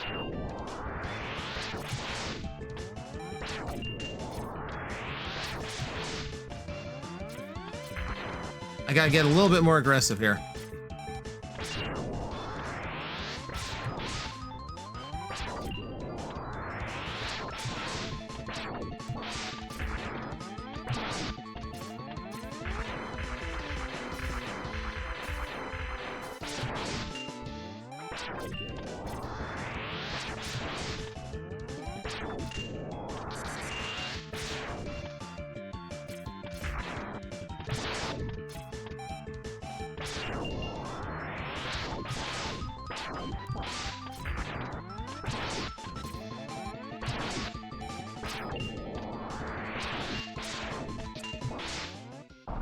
There we go. Not too bad. Seems a little weird you could shoot him in the back. It's like an armadillo. They're all about... Yeah, but like... It's he has to be ready for the hit, is the thing. Like, keep in mind, he's designed to resemble an armadillo. He's not exactly like an armadillo. Like, if his guard's down, bang. You are locked in. How many hours do you have in this game? Starlight, too many. Too many. Okay, it's been a while. I've been skipping through the save. Let's just go ahead and save it there. 2 to go. Spark Mandrill time. And this one's going to be a little bit different. Since we've beaten stages in different orders, different things have happened. So Spark Mandrill stage, because I've beaten Storm Eagle already, has debris on it. And all the glass is broken because the remains of the Death Rogue Mare crashed here. Little detail things. I love it.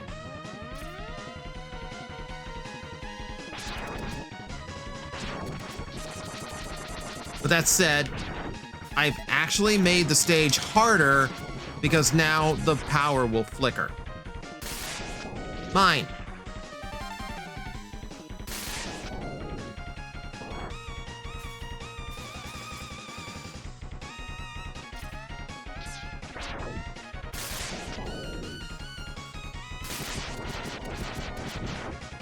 Oh yeah, this is another great one. This soundtrack, like...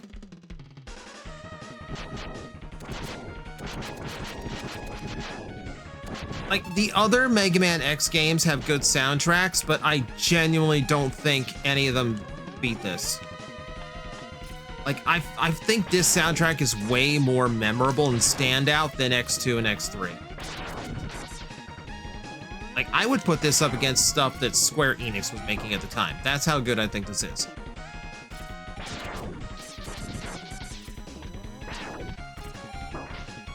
Oh, no. I didn't get my shot off. So you gotta time a shot there to catch it while it flies into you. So, that's on me. that's not up to my pedigree in this game.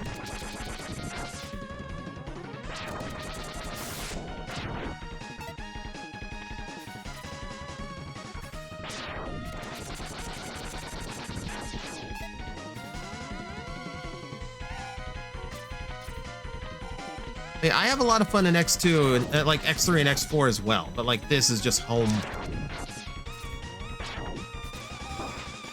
Like X1 is just cozy, comfy.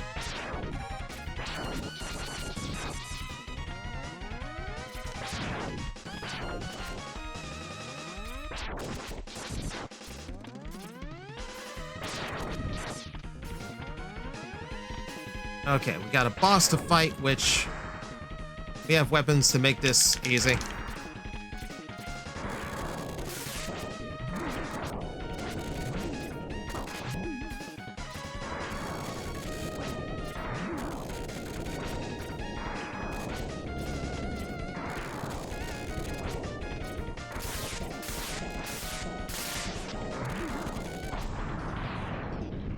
A little bit trivial.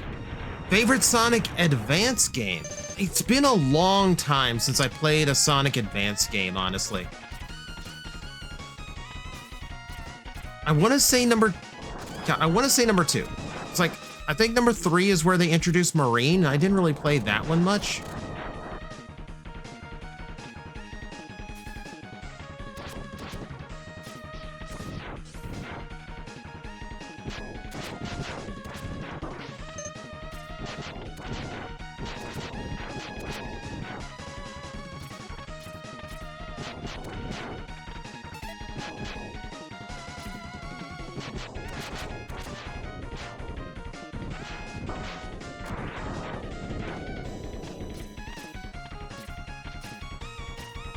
Go easy jump, easy wall jump.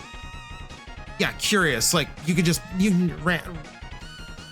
Rain of Sonic Rush. Okay, well that tells you how much I paid attention to the advanced games. But yeah, Secret of Mana, Chrono Trigger, ActRaiser, Castlevania 4, SimCity, Super Metroid. Like some of the most atmospheric music you'll find in Super Metroid. Like the game does a good job of making you feel like you're abandoned on an alien world that is out to kill you at all times.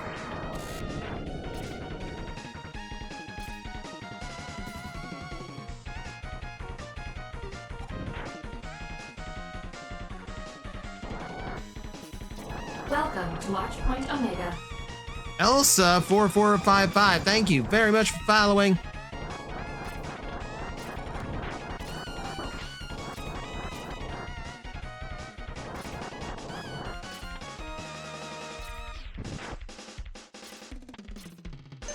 Yeah, curious, basically, let's just say anything made by Squaresoft back in the day. The game was going to be a 9 out of 10 minimum. And the soundtrack was going to be an all-timer.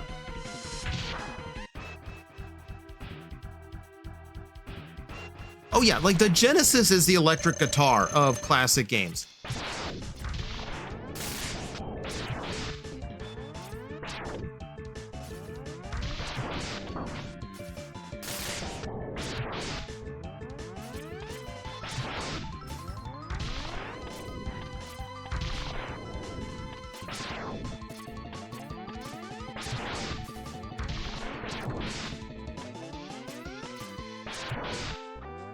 Yeah, Mandrill's not hard. Like, we got hard out of the way with Sting Chameleon. He's the only real challenge in this run.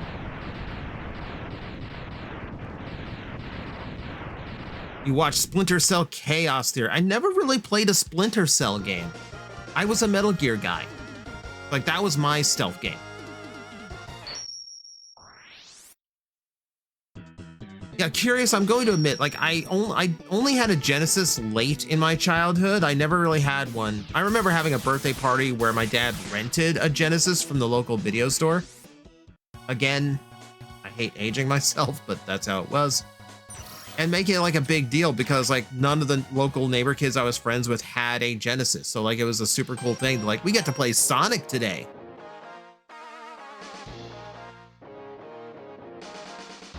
is Zero in this game only as a side character. So we saw Zero in the intro coming to our rescue when Vile was about to kill us. And we'll see Zero again later once we beat this stage.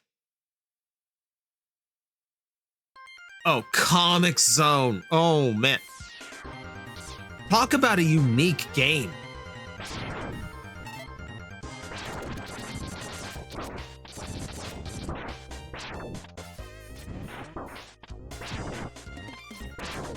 Okay, so here's the truth. I'm just gonna be like completely reckless in this stage because frankly, like I've already played through it once in this run. I don't want to really waste a lot of time on it. So we're probably gonna take a lot of hits from enemies just because I'm rushing.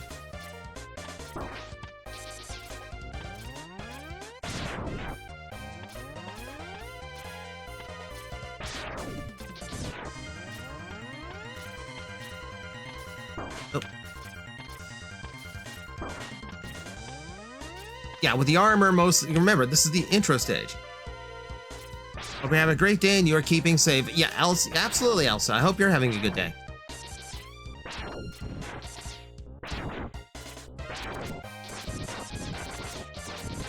Yeah, still not a game like Comic Zone, especially gameplay wise. Like the transitions between areas of the level being comic book pages, literally like crossing through the panels of the comic.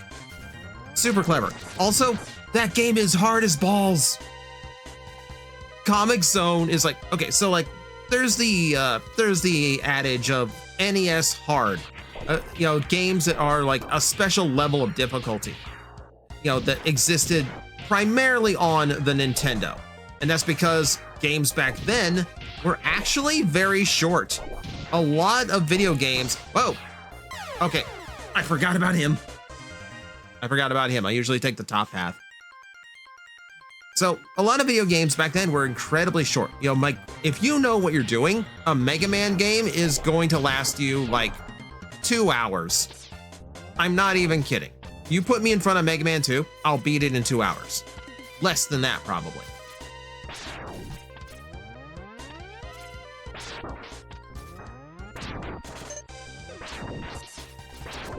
So like the only way to get long like gameplay out of it, the only way to make the game seem like it lasts a long time was to make it really, really hard.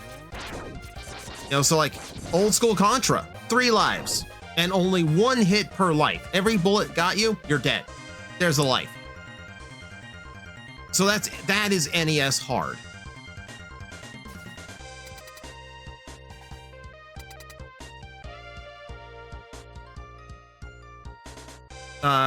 See, a YouTuber did a vocal cover of a few. I was just gonna wheel that back around to Comic Zone. Say like that is one of the few Genesis games I would call NES hard.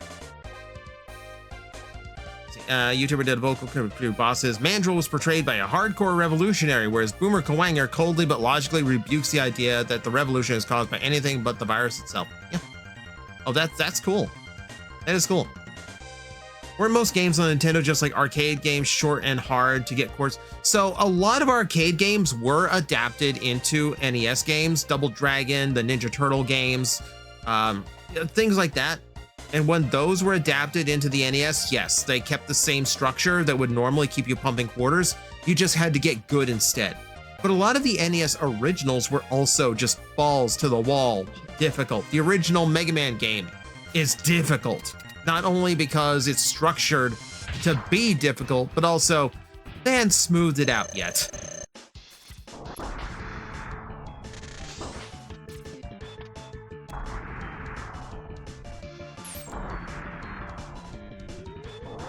Oh. Wrong attack. Interpreted the wrong attack.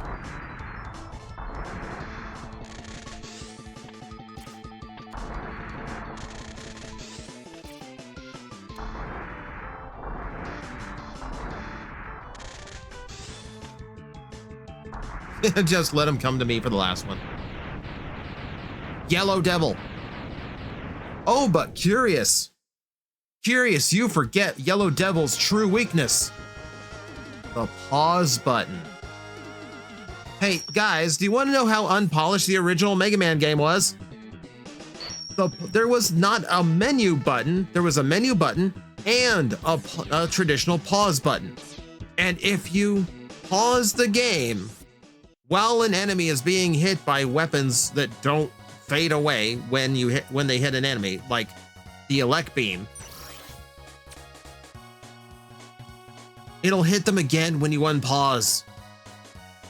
So to beat the Yellow Devil in the original game, all you had to do was hit him with the elect beam once and then keep spamming the pause button, and he died in one shot. And that could happen on anyone who was vulnerable to the elect beam, or anyone who took damage from the elect beam, period.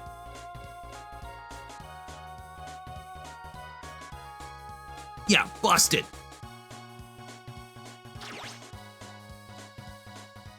Yeah, they did not know. They were not up on this yet. There's Zero.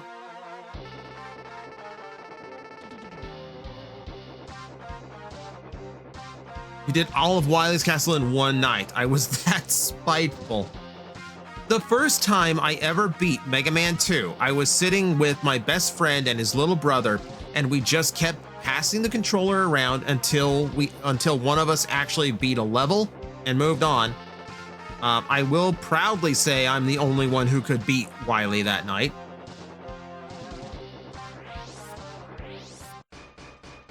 Okay, Sigma's unlocked, but we are not.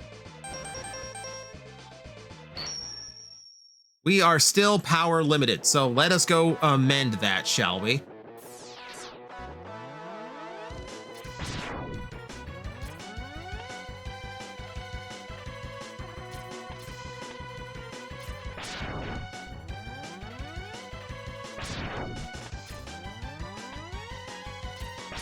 You go, you go.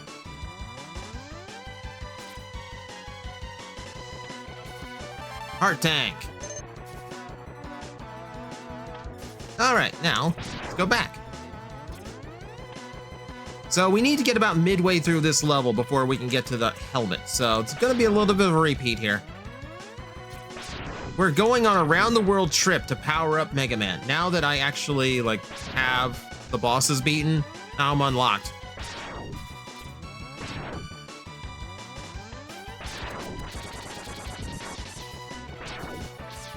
Now we can do whatever.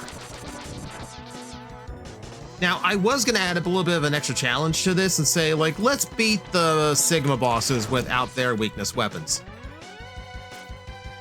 But we've already gone over 2 hours. I was intending to make this short because I gotta tell you, I'm working on a stream intro, so you can actually hear the actual theme music when we start up a stream. And I am super excited about it because I don't have many art assets for Magnetar right now. I'm using what is available, which is mostly just shots of the model, the logos and the icons. But I think I put together something really cool. And there's actually a little bit of a nod to the Ruby Spears Mega Man cartoon in it.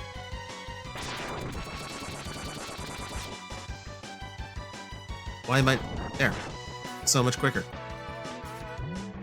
All right, everybody, get ready for the most useless upgrade in Mega Man X history.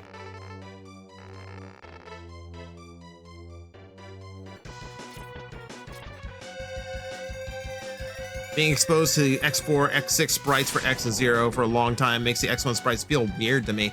I can imagine that. I do think that 16-bit sprites have a particular beauty to them just because they have to express so much even though they have to keep the design simple. I really like the art style in the old X games. Okay, so now we have the helmet, and the helmet allows us to smash blocks above us. This will come in handy twice. And one time is not even necessary. We will need this thing to get, well, I'm just going to show you.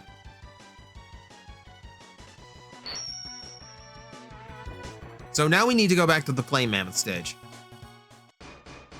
And Flame Mammoth's gonna look way different now.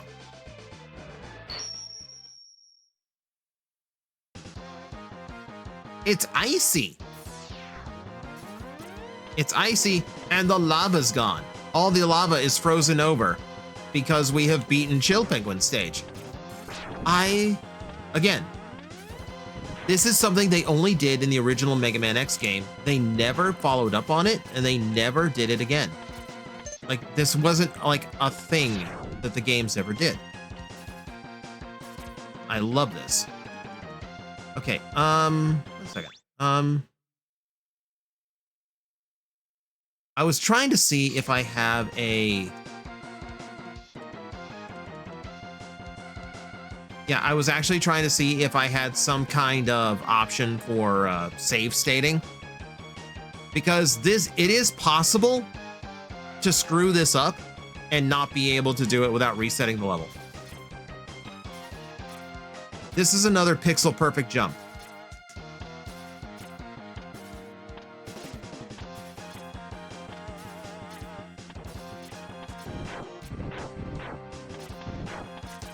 And the trick here is your boots also smash the blocks along with the helmet, meaning you could actually destroy enough of the blocks to not be able to make it up again.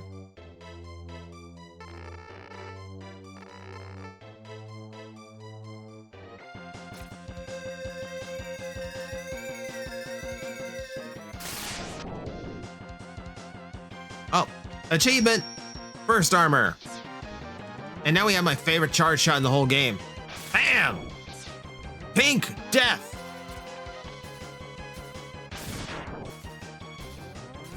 It's a charge shot that not only hits multiple times, but creates a barrier of damage around you. Meaning I can do things like this. And hit enemies behind me.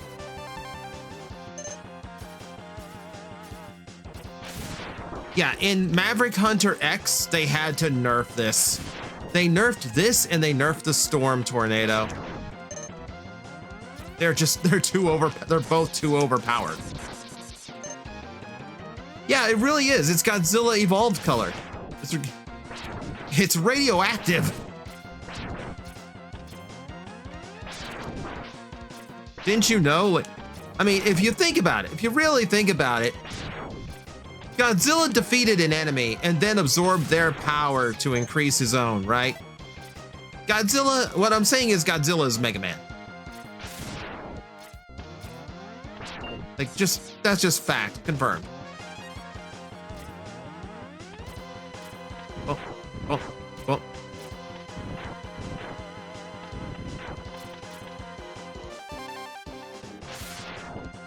Okay, so we got 2 hearts left to go. And we have all the sub-tanks. So. Now I'm radioactive. That can't be good. It's weird that I'm becoming acquainted with Linkara again. Our paths cross every 5 years, but we never hang around for too long. But now he's hanging around Red Claw. And I hang around Red Claw. And we still haven't had like a proper like sit down, hang out kind of thing. At a time, we were like when Red Claw did his birthday like 12-hour stream, me and him were booked for the same like 1 block hour. But some cancellations meant they swapped things around, so we got moved. And the joke was like, oh, we're too powerful. You can't put the 2 of us together. It's too much power in one place. You feared us. Okay, so now that we're powered up in the armor, there's 2 hearts I have not gotten. One is the Boomer Kawanger and one is the Sting Chameleon. We're gonna attempt the Sting Chameleon first. So glad I got this. Hey look, I am an old school Linkara fan, okay?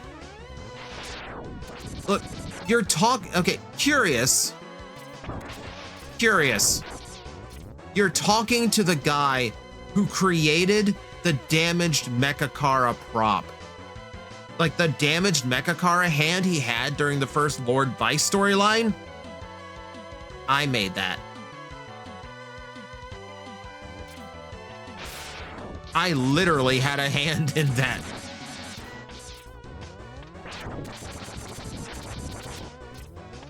Oh no, there's deadly bee weapons.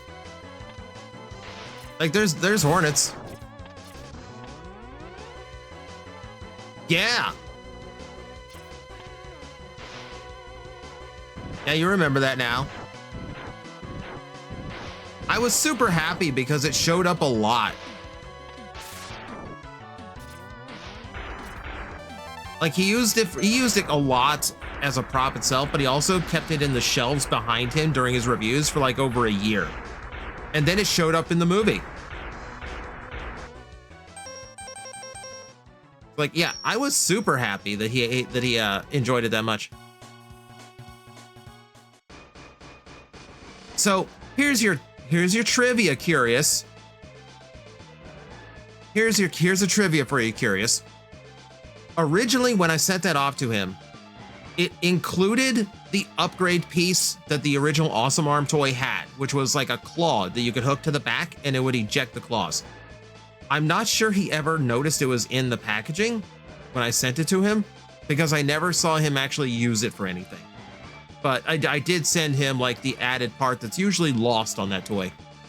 The other trivia is that before I sent it, I almost included, like I had originally drawn in a version number for Poyo, because that's the whole thing, is that it's actually like a super advanced Poyo from the far future.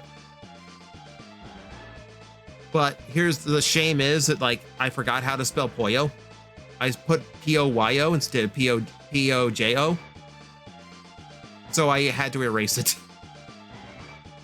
Also, I didn't want it accidentally showing on screen and screwing up any of his actual lore. But yeah, yeah, originally I hid an Easter egg in it.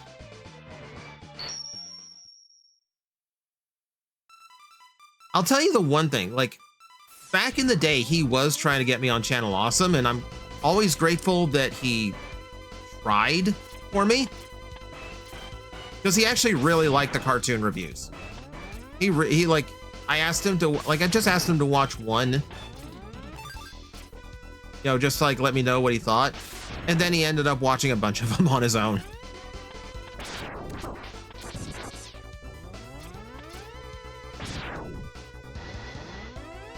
But no, he's trying to get me into Channel Awesome, and I'm always grateful that he tried. I'm also grateful that it didn't work. Because I gotta tell you, I've got quite a few friends who used to be on that website now. They all have the same horror stories. They are all happy that site kind of collapsed.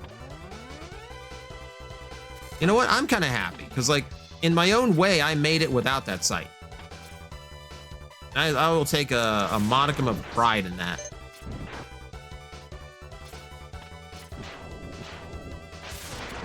I'll tell you what it was. I auditioned for Channel Awesome. Yo, man, you are learning. It's 2:30 in the morning. We are playing a 30-plus-year-old game. Well, fuck it all, right? You are learning deep TJ Omega lore tonight.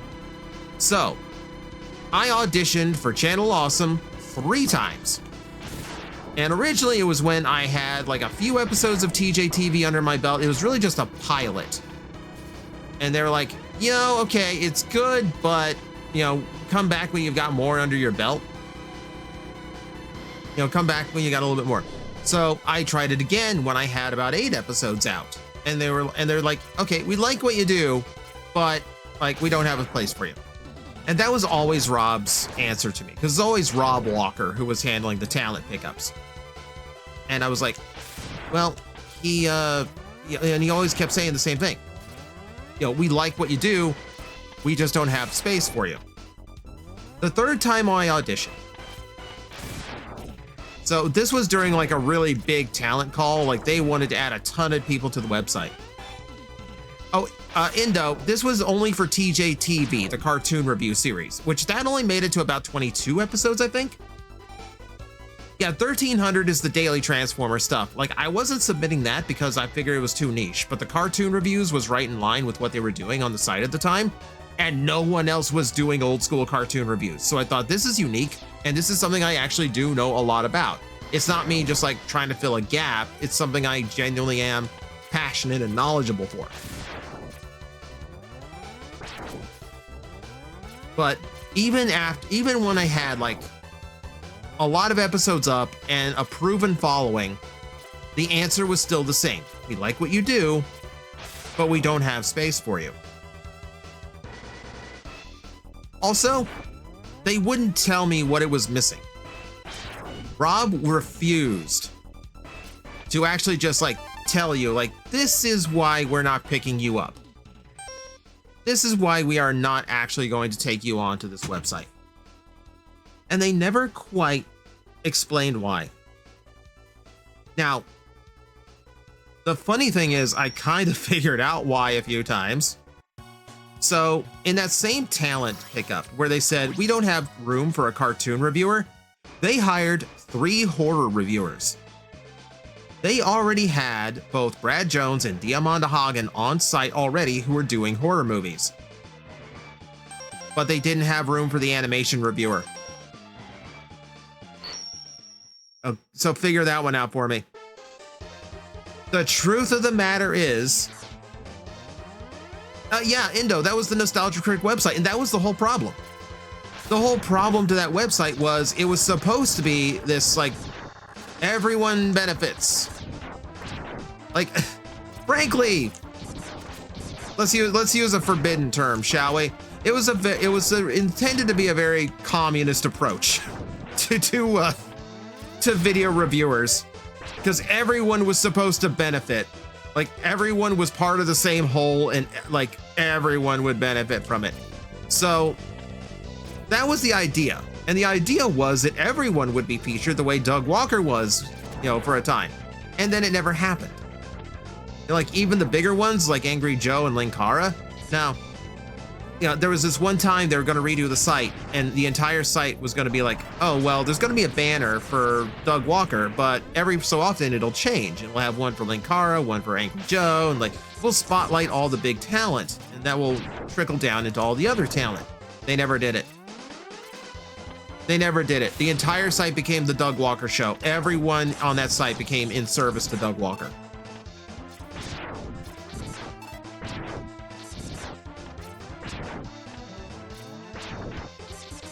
So, I mean, that's one of the reasons why everything kind of fell apart, was just because, like, all the talent on the site was getting short-shafted. Short-changed. What am I going for here? And I also forgot what I was doing because I was talking to you guys. I need to actually go back. Hang on. I don't think I can go back. I think I have to escape the stage. All I'm going to do is fill up my life tanks on some repetitive enemies at the end. Or at the beginning. Oh yeah, like, everyone liked that website, and then they just kind of imploded.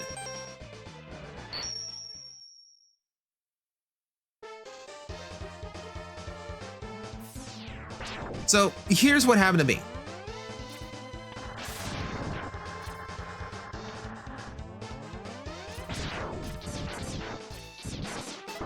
Do you remember the old videos Linkara would do? Yeah, Mobius, exactly. Do you remember the old videos that Linkara would do? And at the end of the videos, it would have a bumper for something called Inked Reality. Also, by the way, the only old school robot bat in the entire game.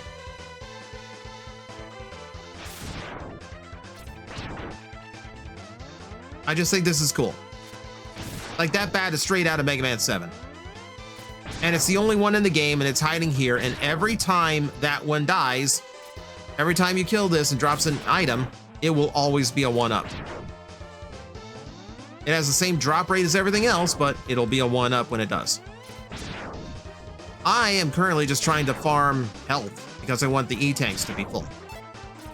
Because honestly, I can never remember if the E-tanks have to all be full when you reach the end of this stage to unlock the super weapon. But I don't like to ever try. Okay, yeah, so anyway, Inked Reality. Because I'm storytelling here, so it doesn't matter what I'm doing on the game. I'm just giving us time to talk.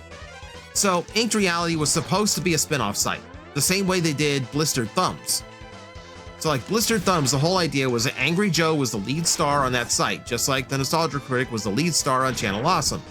And they were just going to put all of their video game reviewers over there. Well, Inked Reality was supposed to be the same thing. they're anime reviewers, they're comic book reviewers, manga reviewers, and yes, they're cartoon reviewers. The only one there would have been. I was always told when Inked Reality takes off, I would have a spot on that site. And then Blistered Thumbs completely collapsed. That site completely failed. And thus they said, you know what? Walk it back. We're not doing Inked Reality now. So that spot that was promised to me never happened. And honestly, for the best. Because man, some horror stories about that website came out. Absolute horror stories about that website came out. See, the truth was, I didn't get hired because Doug Walker was running out of nostalgic movies and he was going to start going into nostalgic cartoons. He did it a few times. And this is something that Linkara did tell me once upon a time. You know the format I had for TJTV, which was to review the first episode of the series? As it turns out, the show that he did for animation, the sub-series he did, was based on storylines. So like the first 4 episodes or like a big major 3-parter that everybody knows, that kind of thing. Well,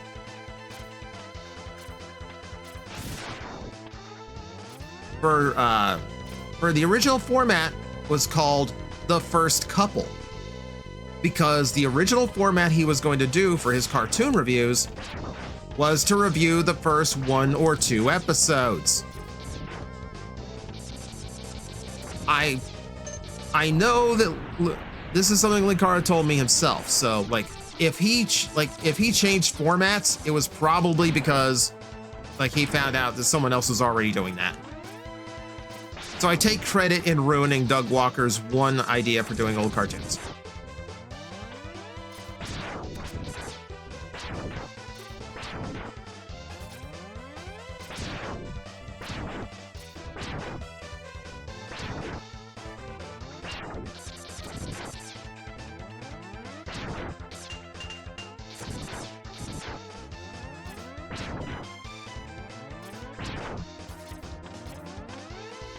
But yeah, like as it turns out, Rob was really just hiring types.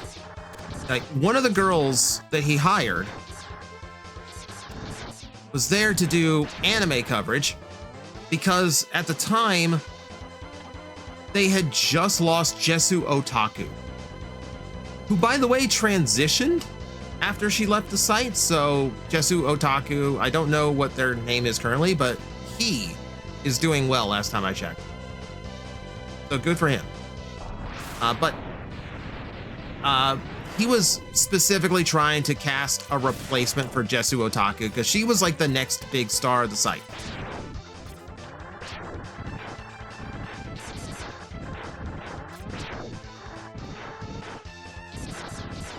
Like her popularity was taken off and then she left.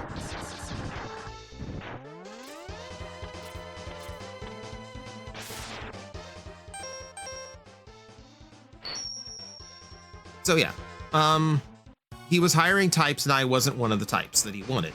That's basically what it was. So yeah, that's my history of trying to get on Channel Awesome, and there's many reasons why I'm glad it didn't happen. And keep in mind, they weren't the best at what they were doing, right? Everyone had nightmare stories to tell about working on the movies, just terrible work conditions, very unprofessional things. Doug Walker being a menace.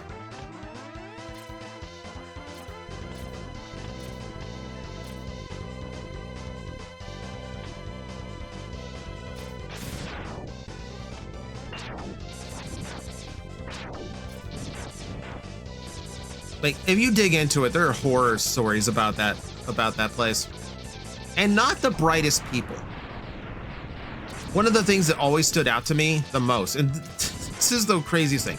So of all the things that they thought of doing, like when there was a period where the Nostalgia Critic was done because Doug Walker just didn't want to do the character anymore. Well, one of the ideas to replace it was, let's do a bar review show, and we'll just travel around and just review different bars. But the problem was, they're in the Chicago area. So what good is a review show for bars if you're never going to leave Chicago? Who is that for? Or are you just getting drunk and making a show out of it as a tax write-off? I'm pretty sure you're just trying to write off getting drunk as a tax write-off. Just a hunch.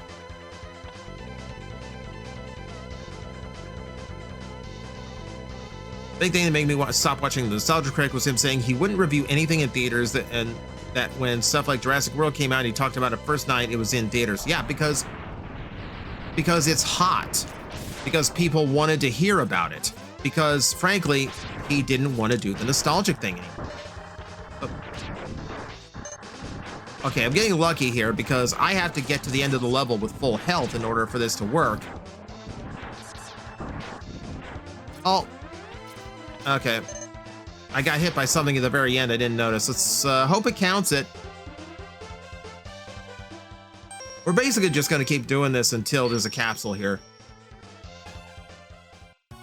But yeah, like, it was a hot thing to talk about, so we talked about it. So, like, keep in mind, like, Doug Walker's walked back a lot of things he said before just for the sake of doing new content or trying to do something else. The truth is, I kind of feel bad for Doug in a small way because he tried. He really tried to do something that wasn't the Nostalgia Critic and nothing took off. Nothing took off. He had a show where he was trying to like recreate movies and do spoofs of them and no one cared. He was trying to do weird sketch things like Emo Jones and Melvin's, you know, brother of the Joker. No one cared. It's some of the cringiest shit you've ever seen. Because the truth is, he's good at observational comedy. He's not good at written comedy. And everything else he tried to do involved written comedy.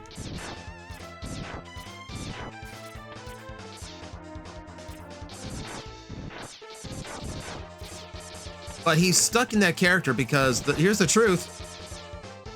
Here's the truth of it. He does not own his own character. Channel Awesome as a company is owned by Mike Michaud. And Mike Michaud is the one who owns all the copyright trademark stuff for the Nostalgia Critic. So he can't even go somewhere else and be the Nostalgia Critic. He has to work under Mike Michaud. And so he just has to do Channel Awesome. And that's all he has. And in that sense, yeah, I will feel a little small amount of pity for Doug Walker. But that is it, because otherwise, like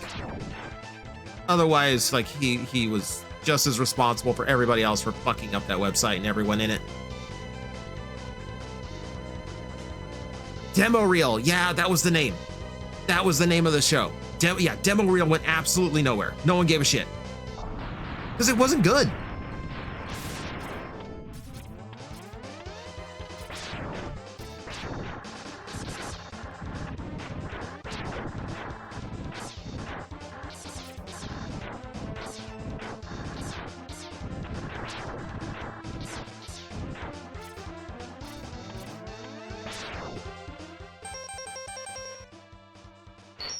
See, honestly, I want to do something like talking about nostalgia or old cartoons, but I want to do research into the animation studios and techniques used, something I'm very passionate about and want to show that cartoons tell stories and art, even the 90s and 80s toy commercials. Yeah, like there's a lot to dig into when you really start thinking about it. Like when I always figured if I wanted to redo TJTV and bring back new episodes of it, that's exactly what I was going to do. I was going to dive more into it. And that's kind of what I did. So curious. There is one new episode of TJTV that was produced in my modern YouTube era. It is part of the 1300 daily video grind. And it's because of Minerva. It's because of Minerva. Because I mentioned a show called Vampires one day when she was in chat with Pumpkin Potion, going over old 90s cartoons and mentioning like how bad the CGI was. And she had like a Nom flashback about that show. And they were both on stream asking, when are we getting the video of this? Okay, you know what? Yeah, okay. You know what? Here's the thing. If a friend wants me to do something for them, it'll get done. Period. Like, I am nothing without the friends who have supported me along the way. If a friend wants something for me, they have it. No questions asked. So, yeah, because Min wanted to see it, I produced TJTV for Vampires. And I went into like the behind the scenes stuff and I looked up like the developers and the studios and like how this all came about. You know, and there's some really, really shitty things that happened. I found out that show was filmed inside of about 3 weeks and no one really paid attention to the show itself. Like script, like the show itself was like basically like, you know, whatever's in the take, that's what it is now. It's not the best acting. It was never going to be the best acting. Yeah, Soko. Yeah, you know Vampires. Oh, I'm sorry. They changed the name in 2007. It's Vampires Transform because the live action movie just came out and they were trying to trick grandparents into buying it for their kids because they like the Transform thing. They like the movie with the robot cars.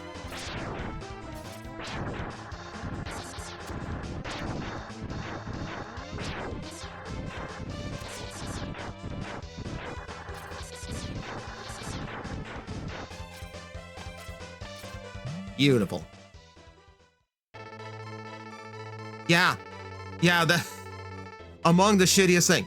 My favorite part about, okay, so it's on the YouTube channel. If you're just watching me for Twitch, I have a YouTube channel that's TJ Omega. You can find my vampire reviews there. And yeah, there's some messed up shit. For instance, they couldn't afford to shoot outside. Anytime that they were doing any kind of filming that involved outdoors, they was either blocked off so only the junkyard can be seen, or if they had to show the sky, it was green screened in. They couldn't afford to film the sky. They also couldn't afford to film the front of a junkyard because they did that in really, really awful CGI as well.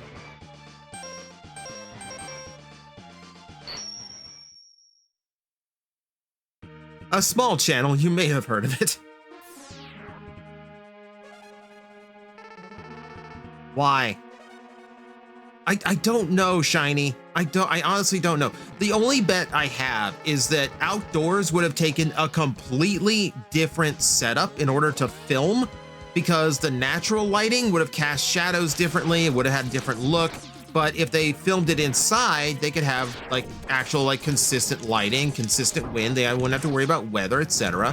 Things like that. So that's the only thing. So like, I figured they did it inside so they could like actually control everything and didn't have to set up and entirely new like filming setups and lighting rigs just to film a couple shots. So they figured, we're green screening a lot of this show already. Let's just use a green screen. And the best part was like you could tell all they had was all they had were 3 sets. Because if they went anywhere else, it was either very brief because they couldn't afford to rent the place for long, or it was blocked off in a way so where you wouldn't notice that it's just, like a black tarp over part of the set that they were already using. Uh-oh. Okay, that was bad of me. That was shameful. I usually make all those jumps. Yeah, microphone too. I mean, I will admit there's technical reasons why you green screen inside instead of filming outside, but in the context of the review, it is hilarious to point out this show couldn't afford to film the sky.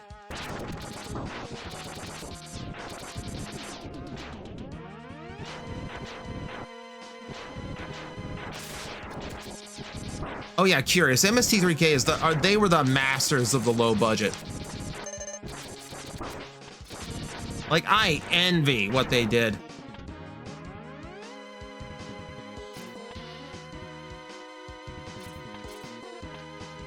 Okay, let me pay attention a little bit here so I can actually like counter a lot of these enemies that I clearly missed before.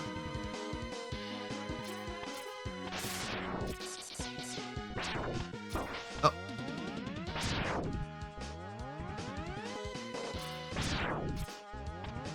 Oh, oh, come on.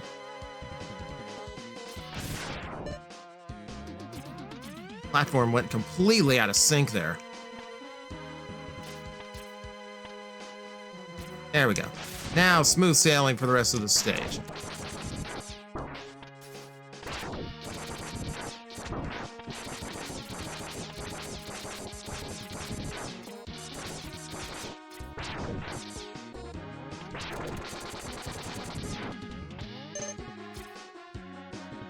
He tried to kill me with a forklift.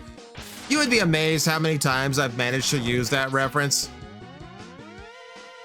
What is MST3K? Mystery Science Theater 3000. It was a show from the 90s that took really bad movies. I don't mean like Morbius bad. I mean like this film was like shot for like television and was done with like a budget of like $50,000 and is like awful from the ground up. Like literally every aspect of this is like unsavable, kind of awful.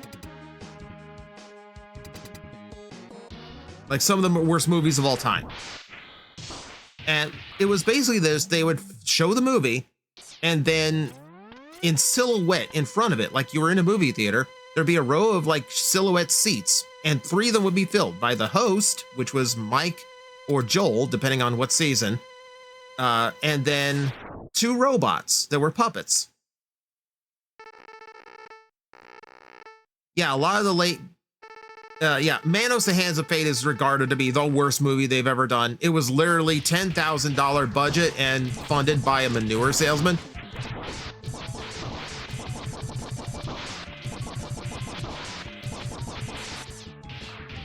My favorite one is still, oh my God. Can I even think of it offhand? Because it's almost 3 in the morning. Can I even think of it? Yeah, Tom and Crow. Love Tom and Crow.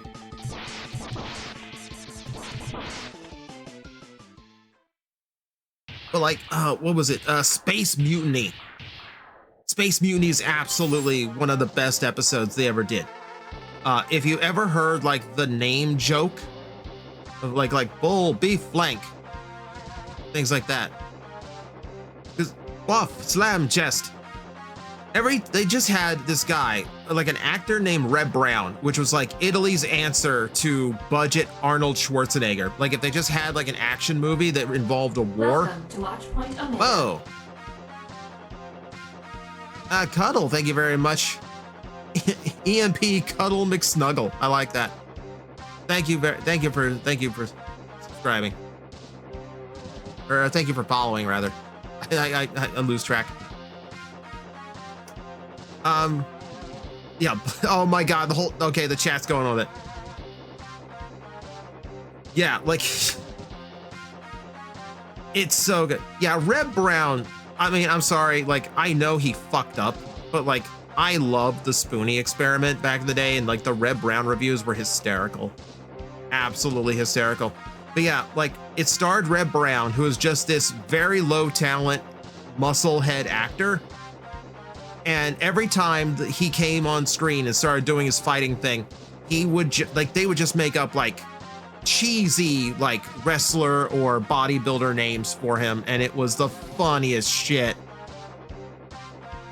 You're Hunter from the future. Curious, why? Why curious? Why are we sharing this brain cell right now? Why are we sharing this brain cell? Hope! Oh my... Dude!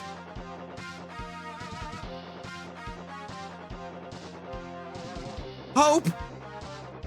I had to You missed it, man. It's now... Yes. Your is now in my head.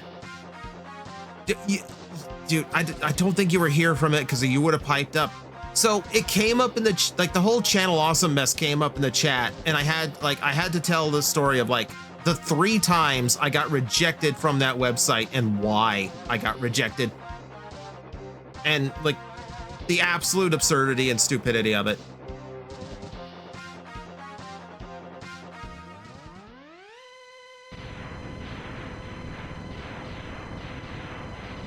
And now you want to watch Flash Gordon? What? You don't know the references. You're just happy to hear watching it unfold. Yeah, welcome to the chaos. Yeah, it was their loss. I appreciate that. I'd like to think I held it together more than a lot of their former talent. But like, what's always been weird to me is like how many people from that site that I've gotten to know after they left the site, like you included, you know? Like I started collecting them. Like we make the, like, and you're gone. Anyway, I'm sorry, Vile tried to interrupt our conversation, as we were saying.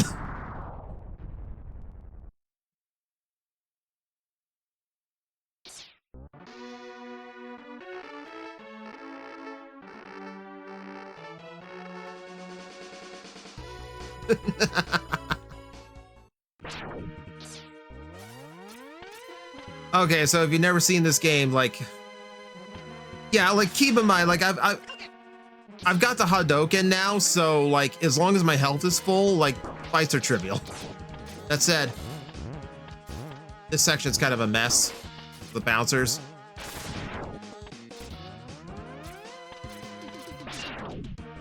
But no, like Hope, the joke earlier was like we brought up Linkara. And the joke has now become that like me and Linkara will cross paths every 5 years, but we'll never actually like sit down and just become friends. We're just permanently acquaintances passing in the night. Because it used to happen back in those days, and now it's happening again because he's gotten to know all my VTuber friends. Can you spam the Hadouken? No, you cannot. So, and I'm going about this wrong, by the way, because I'm not using any of the weapons I'm supposed to be using.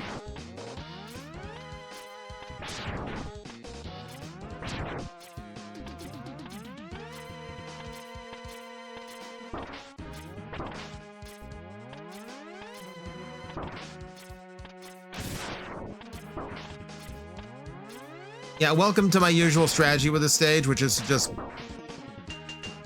blunt force trauma my way through. Is it graceful? No.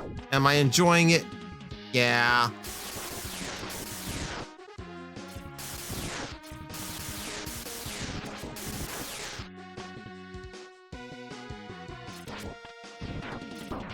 Hang on, I need to do this properly.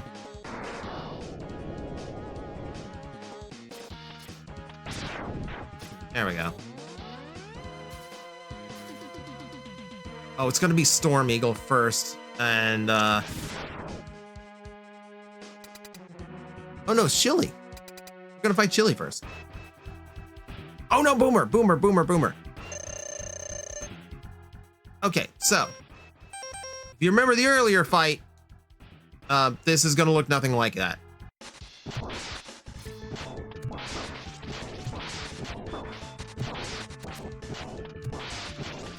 The homing torpedo completely resets his movement. And because it's a homing weapon, it doesn't matter where I'm facing. I can just move and spam, move and spam. TJ and Linkara see each other as like, so it's time for the solar eclipse, it seems.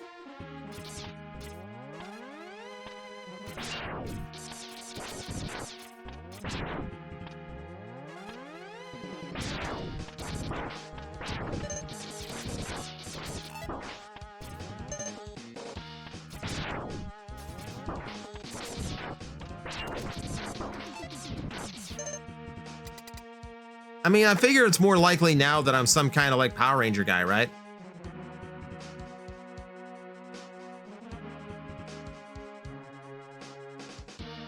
Been a while since I fought this thing. I think it's the Spark. We'll see if it's the Spark. Doesn't matter if it is. We'll figure it out.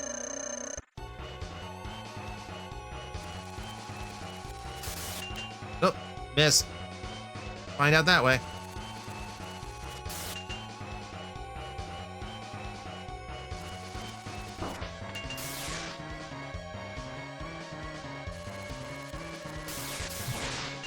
Okay, no, not the spark. What?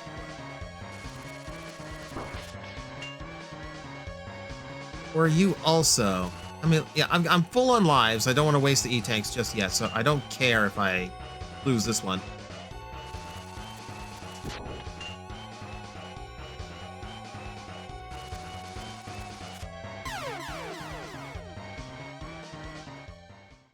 Jealous of the outfit he uses for atop the fourth wall. The Ko is cool. Yeah, like, it's funny how, like, just the thing we decided to just randomly throw on just became iconic. Like, he can't really do a video without that hat anymore, right? Like, he just has to have the hat.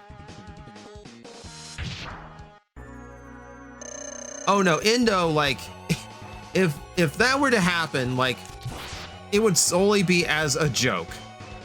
Like, I would absolutely bring out, like, all of the Toku knowledge. Okay, this feels much better. Oh god, the spider. Yeah, apologies to the arachnophobes in the chat. I will deal with him very quickly. Realizing I could have just Hadoukened him this time.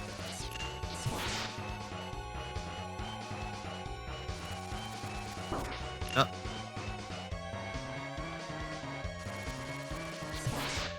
Yeah, so if you haven't noticed, that he will follow the path that those little pipes send him down. It's like, this is real easy to stay safe. But he's also getting very quick, which means it's getting harder and harder to time out the hits. Or you can just stand there and wait for him to just let you kill him. Yeah, it's RNG. The favorite running Linkara gag is either like these. My god. I also like the rock and roll one. Like, knowing that there was an iteration of Batman who hated rock and roll comes in handy a lot at the toy shop.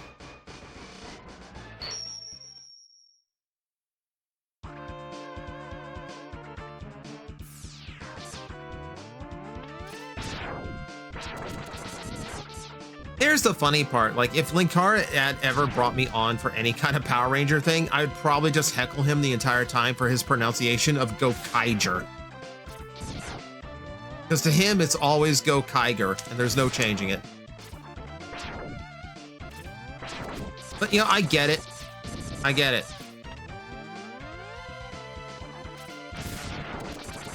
It's like, for me, like my version of that is, Final Fantasy VI, Figaro Castle. It wasn't until adulthood I realized it's Figaro, like the old play.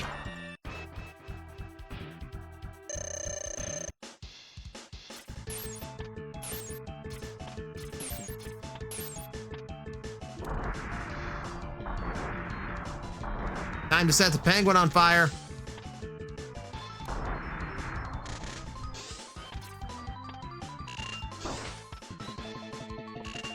Oh, 3 dashes in a row. Mixing it up today, I see.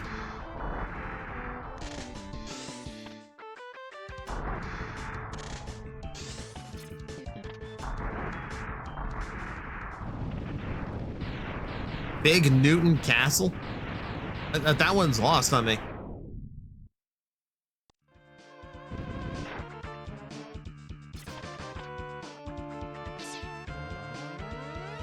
Yeah, you've never heard anyone say Gokaiger that way. Well, guess what? If you don't know how to use if you don't know how to pronounce some Japanese words, that's how it happens sometimes.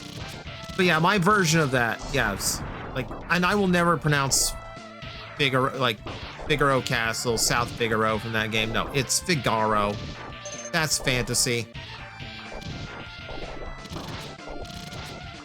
That's a fantasy name. Boom.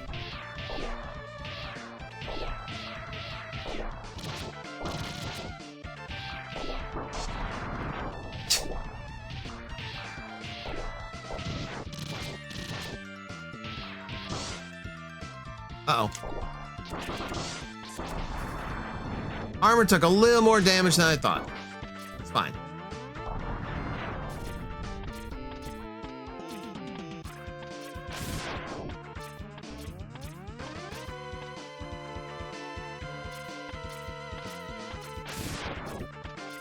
They pronounce it in the show.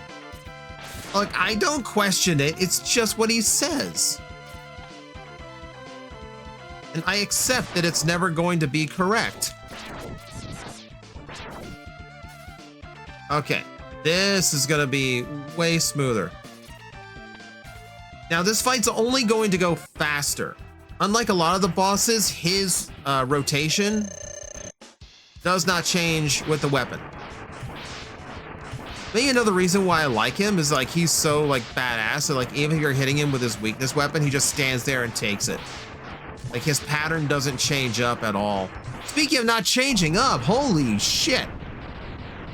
That was a speedrunner's dream RNG right there. That was a speedrunner's dream RNG. Because he has a lot of different attacks he could use. The fact that he decided to try to gust me 3 times in a row is insane.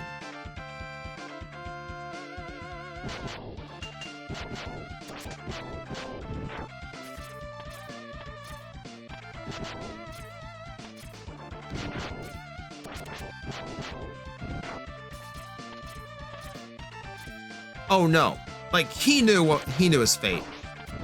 He knew what was happening. He knew he wasn't walking away, so he just accepted it. I respect that. Okay.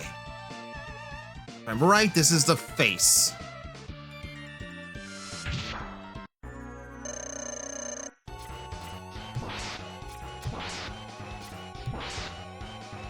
So, this fight is the Chameleon Sting. Because we're poking out his eyes with the laser spikes. So fun part, the way this fight is designed is you usually destroy the eyes first. And then you have to deal with the nose in this particular pattern. However, you can do it the other way around. You can destroy the nose first, but then you have to deal with the eyes in that narrow corridor. It doesn't open up again, which gets really, really tough.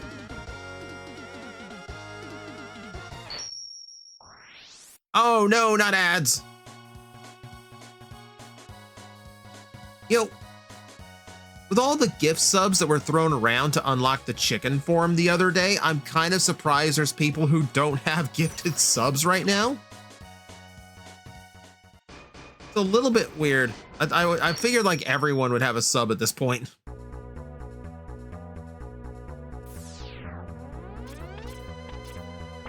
Yeah, let me know when the ads are up.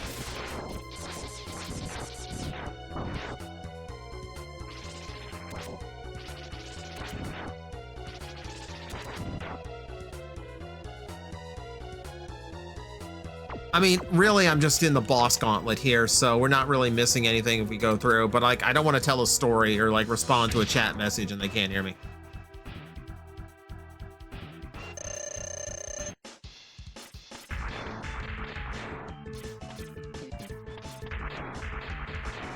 Okay, hit this one. This is a fun one.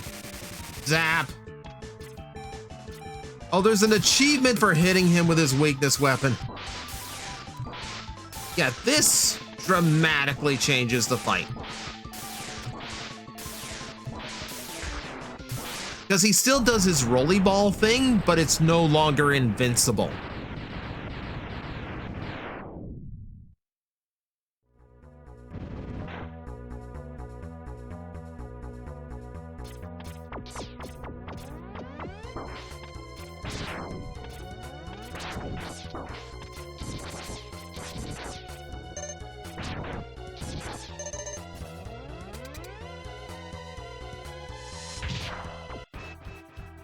God, these games are so well made. Yeah, like, Soko, remember the era we're talking about. Like, when they made a game, it had to be perfect. It's like, there was no internet to download, like, a performance patch or something, or to, or like, to bug fix a game.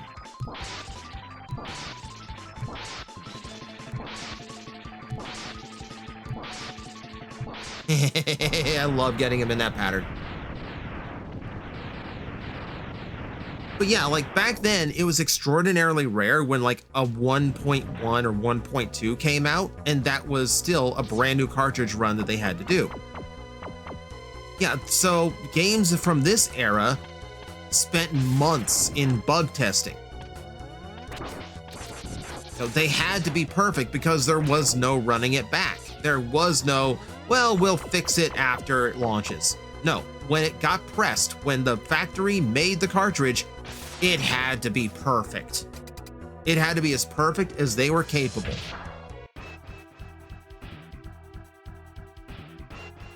Here's another fight that becomes trivial.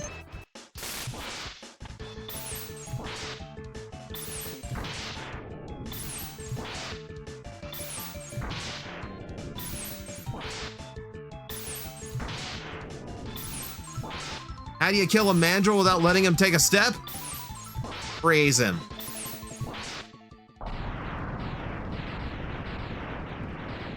Oh yeah, that's absolutely the complexity as well, Curious. Like games these days are so big and there's so much going on that like there's going to be bugs no matter what you do. That is part of it. But like these days, like if they play tested to the point that these games were, it would take 2 more years to release any game. Like it'd just be an ungodly amount of development time just for the sake of making sure the game was bug free. And you might never achieve it.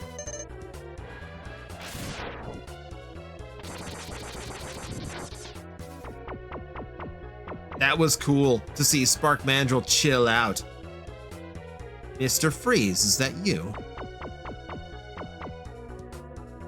Okay, so first we separate the octopus from his tendrils.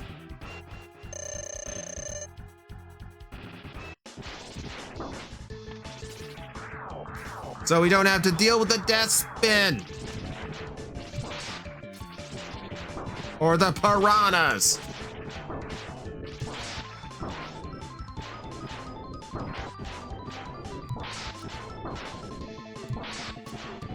And now we hit him with pink balls. Well, not pink balls. I guess the ball's just blue. I'm pink.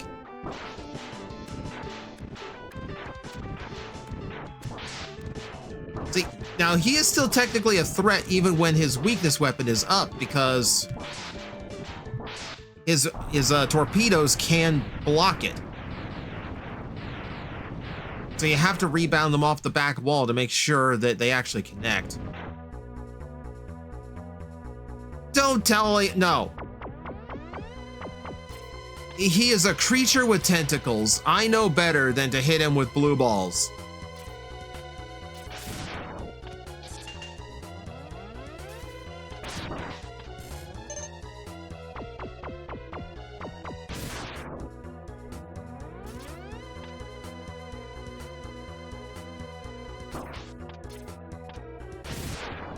Oh, come on. That's cheap. That's cheap. All right, Flame Mammoth. Oh, I might not have enough cutter for this.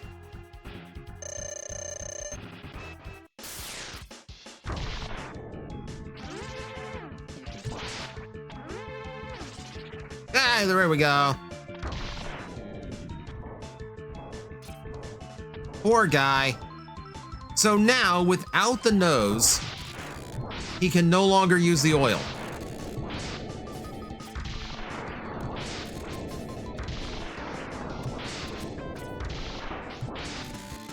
Which means, like, he's left without his big fire pillar attack.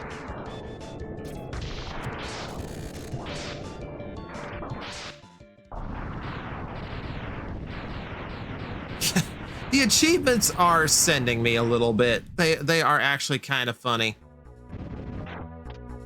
You seem to get an achievement every time you like strip a boss of their armor, weapon, whatever. Also, can I remember what the weakness weapon of this thing is? I want to say it's the spark.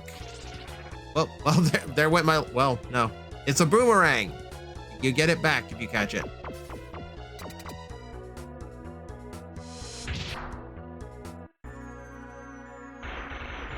All right.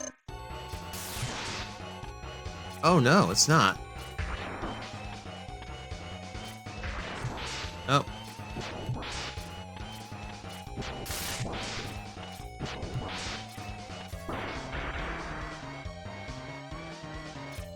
I want to say it's the boomerang cutter, which nope, I'm out of.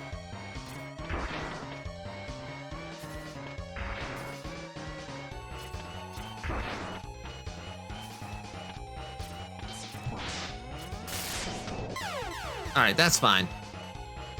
That's fine. I was going into that fight with half health anyway.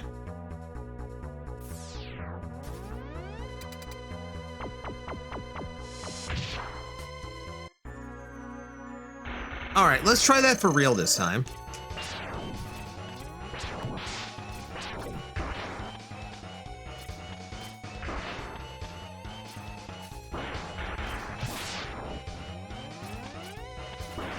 Ah. I should be able to get through that. I don't.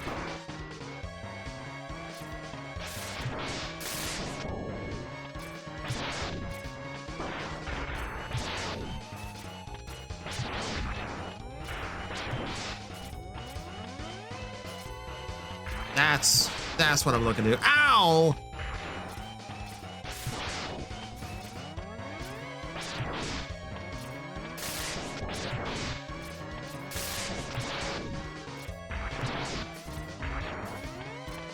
Oh. Oh, that hurts.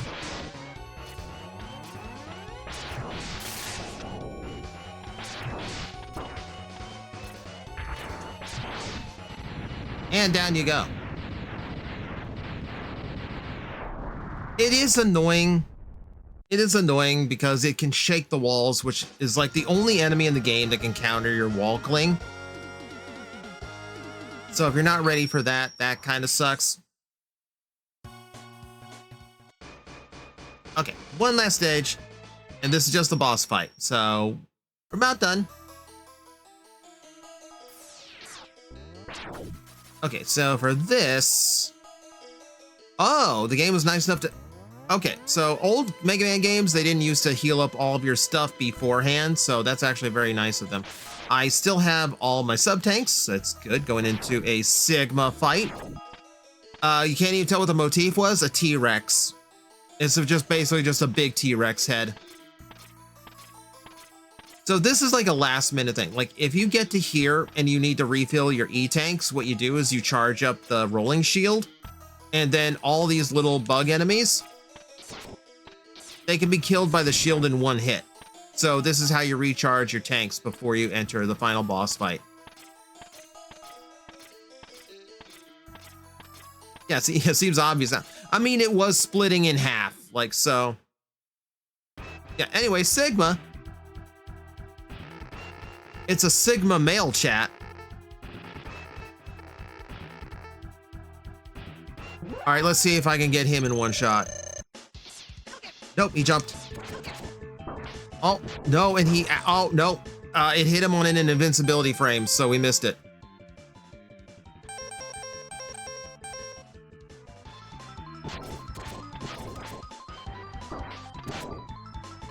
It's been a while since I had to fight him normally, so what is his weakness? Oh, that's probably not his weakness, but he don't like it.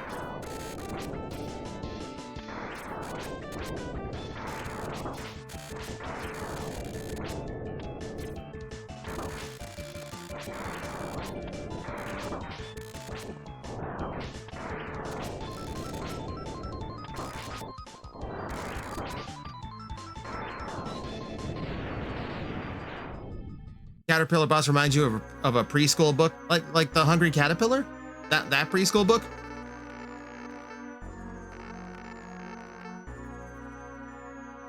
Okay, so yeah, I can just go ahead and refill while he's posing.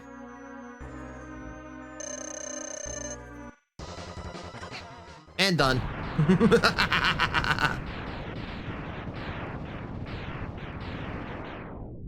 Literally walked right into that.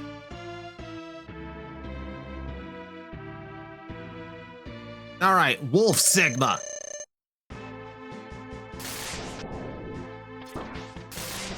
Yeah, this one is extremely hard to do the Hadouken to. It's a very exact.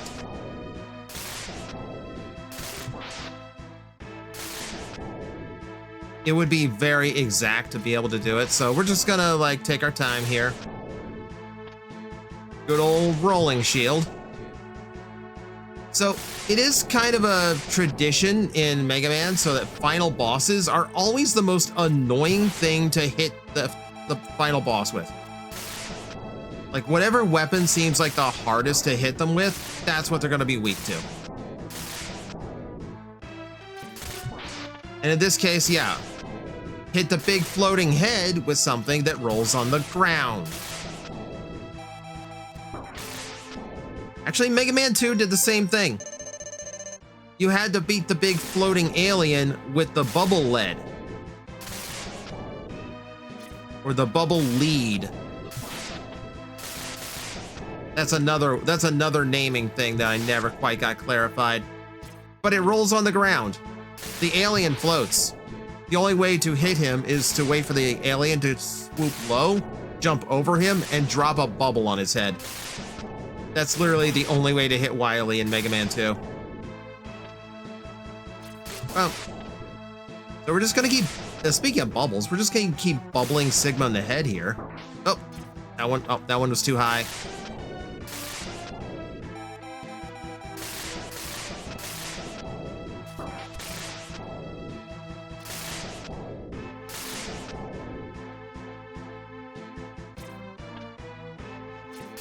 More. Now, honestly, chat, if I really wanted to end this right now, I really could just wait for a claw to bring me up, E-Tank, and fireball him. But where's the fun in that? Let's at least let Sigma pretend like he has a chance here. Yeah, you assume lead like metal, but it's Bubble Man. It's a water-based enemy. Got pinch there, no problem. One hit to go.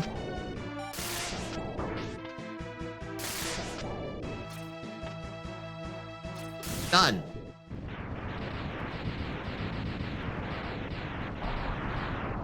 Yeah, let him think he's cool.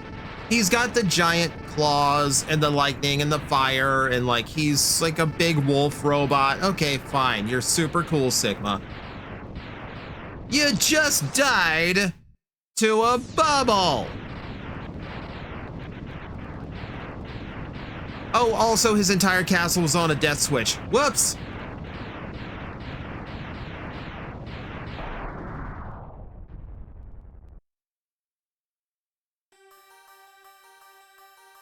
Okay, chat. You can go ahead and read the ending text for yourself now. I will tell you. It's basically how every Mega Man X game ends. At least the first 3. Sigma's having the toughest fight of his life. Meanwhile, is like, so how's the weather, chat? Let me tell you obscure facts about my history as a content creator. By the way, we just killed this boss who was trying to annihilate us. So anyway, the channel awesome thing. Yeah. I play Yu-Gi-Oh! I can't read. Fair. Fair. You're doing an amazing job typing for someone who can't read. That's a very good voice-to-text program you're using. Something I don't think that has ever been covered in the X timeline. What are the humans up to? We really only know one human, and that's Kane. And he apparently died before X4 because he doesn't show up after X3. Like, he's supposed to be the Dr. Light of this franchise, but he's only in 3 of the 8 games.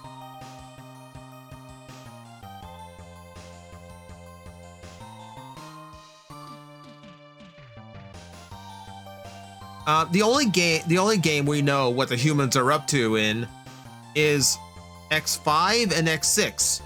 And that is dying. They're up to dying. because that game was basically like an apocalypse happening. Even if you stopped the space colony. Yeah, someone brought up Gundam. So the space colony crashes into the Earth. Because like the whole plot of later X games is like the Reploids had to clean everything up. So that's what leads into the plot of Mega Man Zero,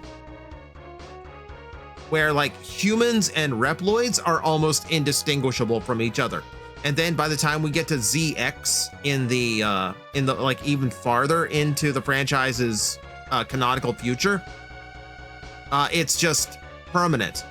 They're like Reploids and humans are the exact same species at that point. That's why when you get to the point of like Mega Man Legends in the timeline, there are people who can be like slightly mechanical. And it's not a big deal. Gauntlet's at 10,000 channel points. Oh boy. When I start putting in the redeems, you are going to have fun with those. So there's going to be some stuff on the channel that is bit redeem, like certain sound effects and little clips and things. But simple stuff is going to be point redeems. And I think I'm going to let the single shooting star be a point redeem. So like I haven't decided how much it's going to be yet, but like let's say for like 500 channel points you can throw a star at my head. The only reason I haven't done that is because like I'm already running like 4 programs to make this model happen, like between OBS, VTube Studio, Mix It Up, and Voice Mod. So I would be adding a 5th. Now my system can handle that. It's more or less the point of that's a lot to remember to set up. Didn't the whole Mega Man timeline start because one scientist was jealous of another? Pretty much. That was Dr. Wily being jealous of Dr. Light's success. Also, this outro music for the credits has always been so weird to me. Like, it's such an upbeat song for what we had just done. Like, it seems like oddly out of place. It's not bad music, but still kind of funny. A genius who looks just like Albert Einstein is evil. And the scientist who is good looks like Santa Claus.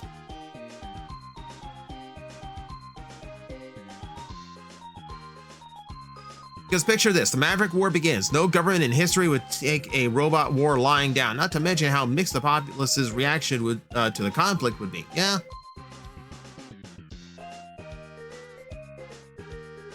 Thanks for playing, presented by Capcom. Who like to remind you that this franchise that is beloved now will cease to exist after X8, and we will no longer acknowledge its existence. Yeah, a little bit of a tonal whiplash. That's Capcom for you. Okay, now, chat, I want you to see what Marvel ripped off from Capcom.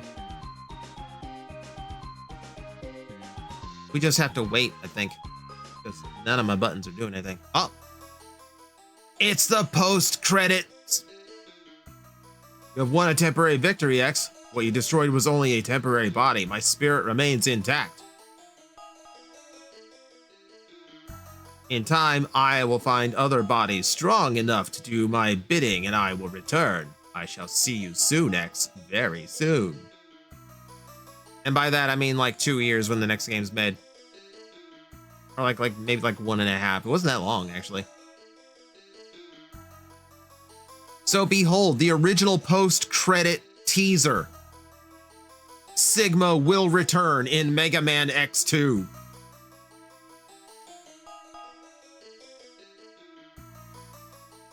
But yeah, that's Mega Man done wrong. Now, like I said, if we hadn't killed so much time at the beginning of the stream, I probably would have also beaten all the Sigma bosses with just the basic Buster. I probably would not have used any of the weapons. But we were running long at that point, because I I hate to tell you, it's a pleasant time talking to everybody. So we just kind of enjoyed each other's company for the night. But yeah, that's beating Mega Man X with the bosses in reverse order, meaning I only had one weakness weapon and I was working out most of the power-ups. But there you go. That's how you, when you've played this game as many times as I've done, that's what you have to do to make it interesting at this point. So with that, Watch Point. Yeah, it's actually about 3:30 in the morning here. And I will be honest with you, this ain't nothing. Like, I am such a night owl. After this, I am probably going to go back and start working on the brand new intro sequence for the stream. Because I've got some really good ideas for it. I'm like really hyped up to actually get it finished and see what it looks like when it's all done. And I'm super excited for you guys to see it.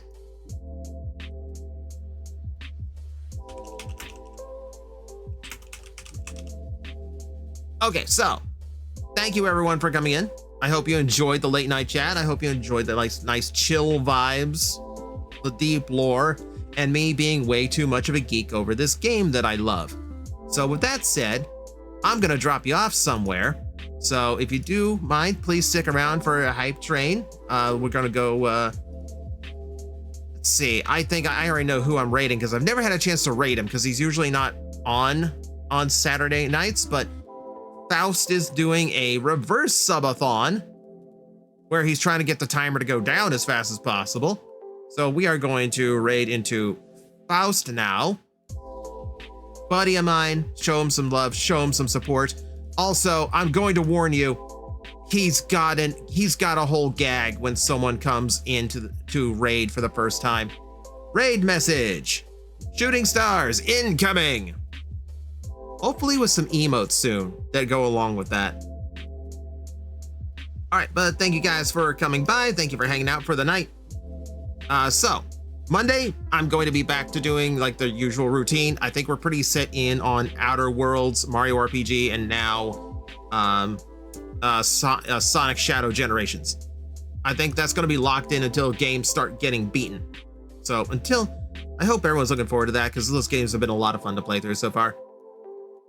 All right, so copy paste this raid message, get ready guys. And thank you again for watching. I do appreciate it greatly. So remember, keep reaching for the stars because someday one of them will be yours.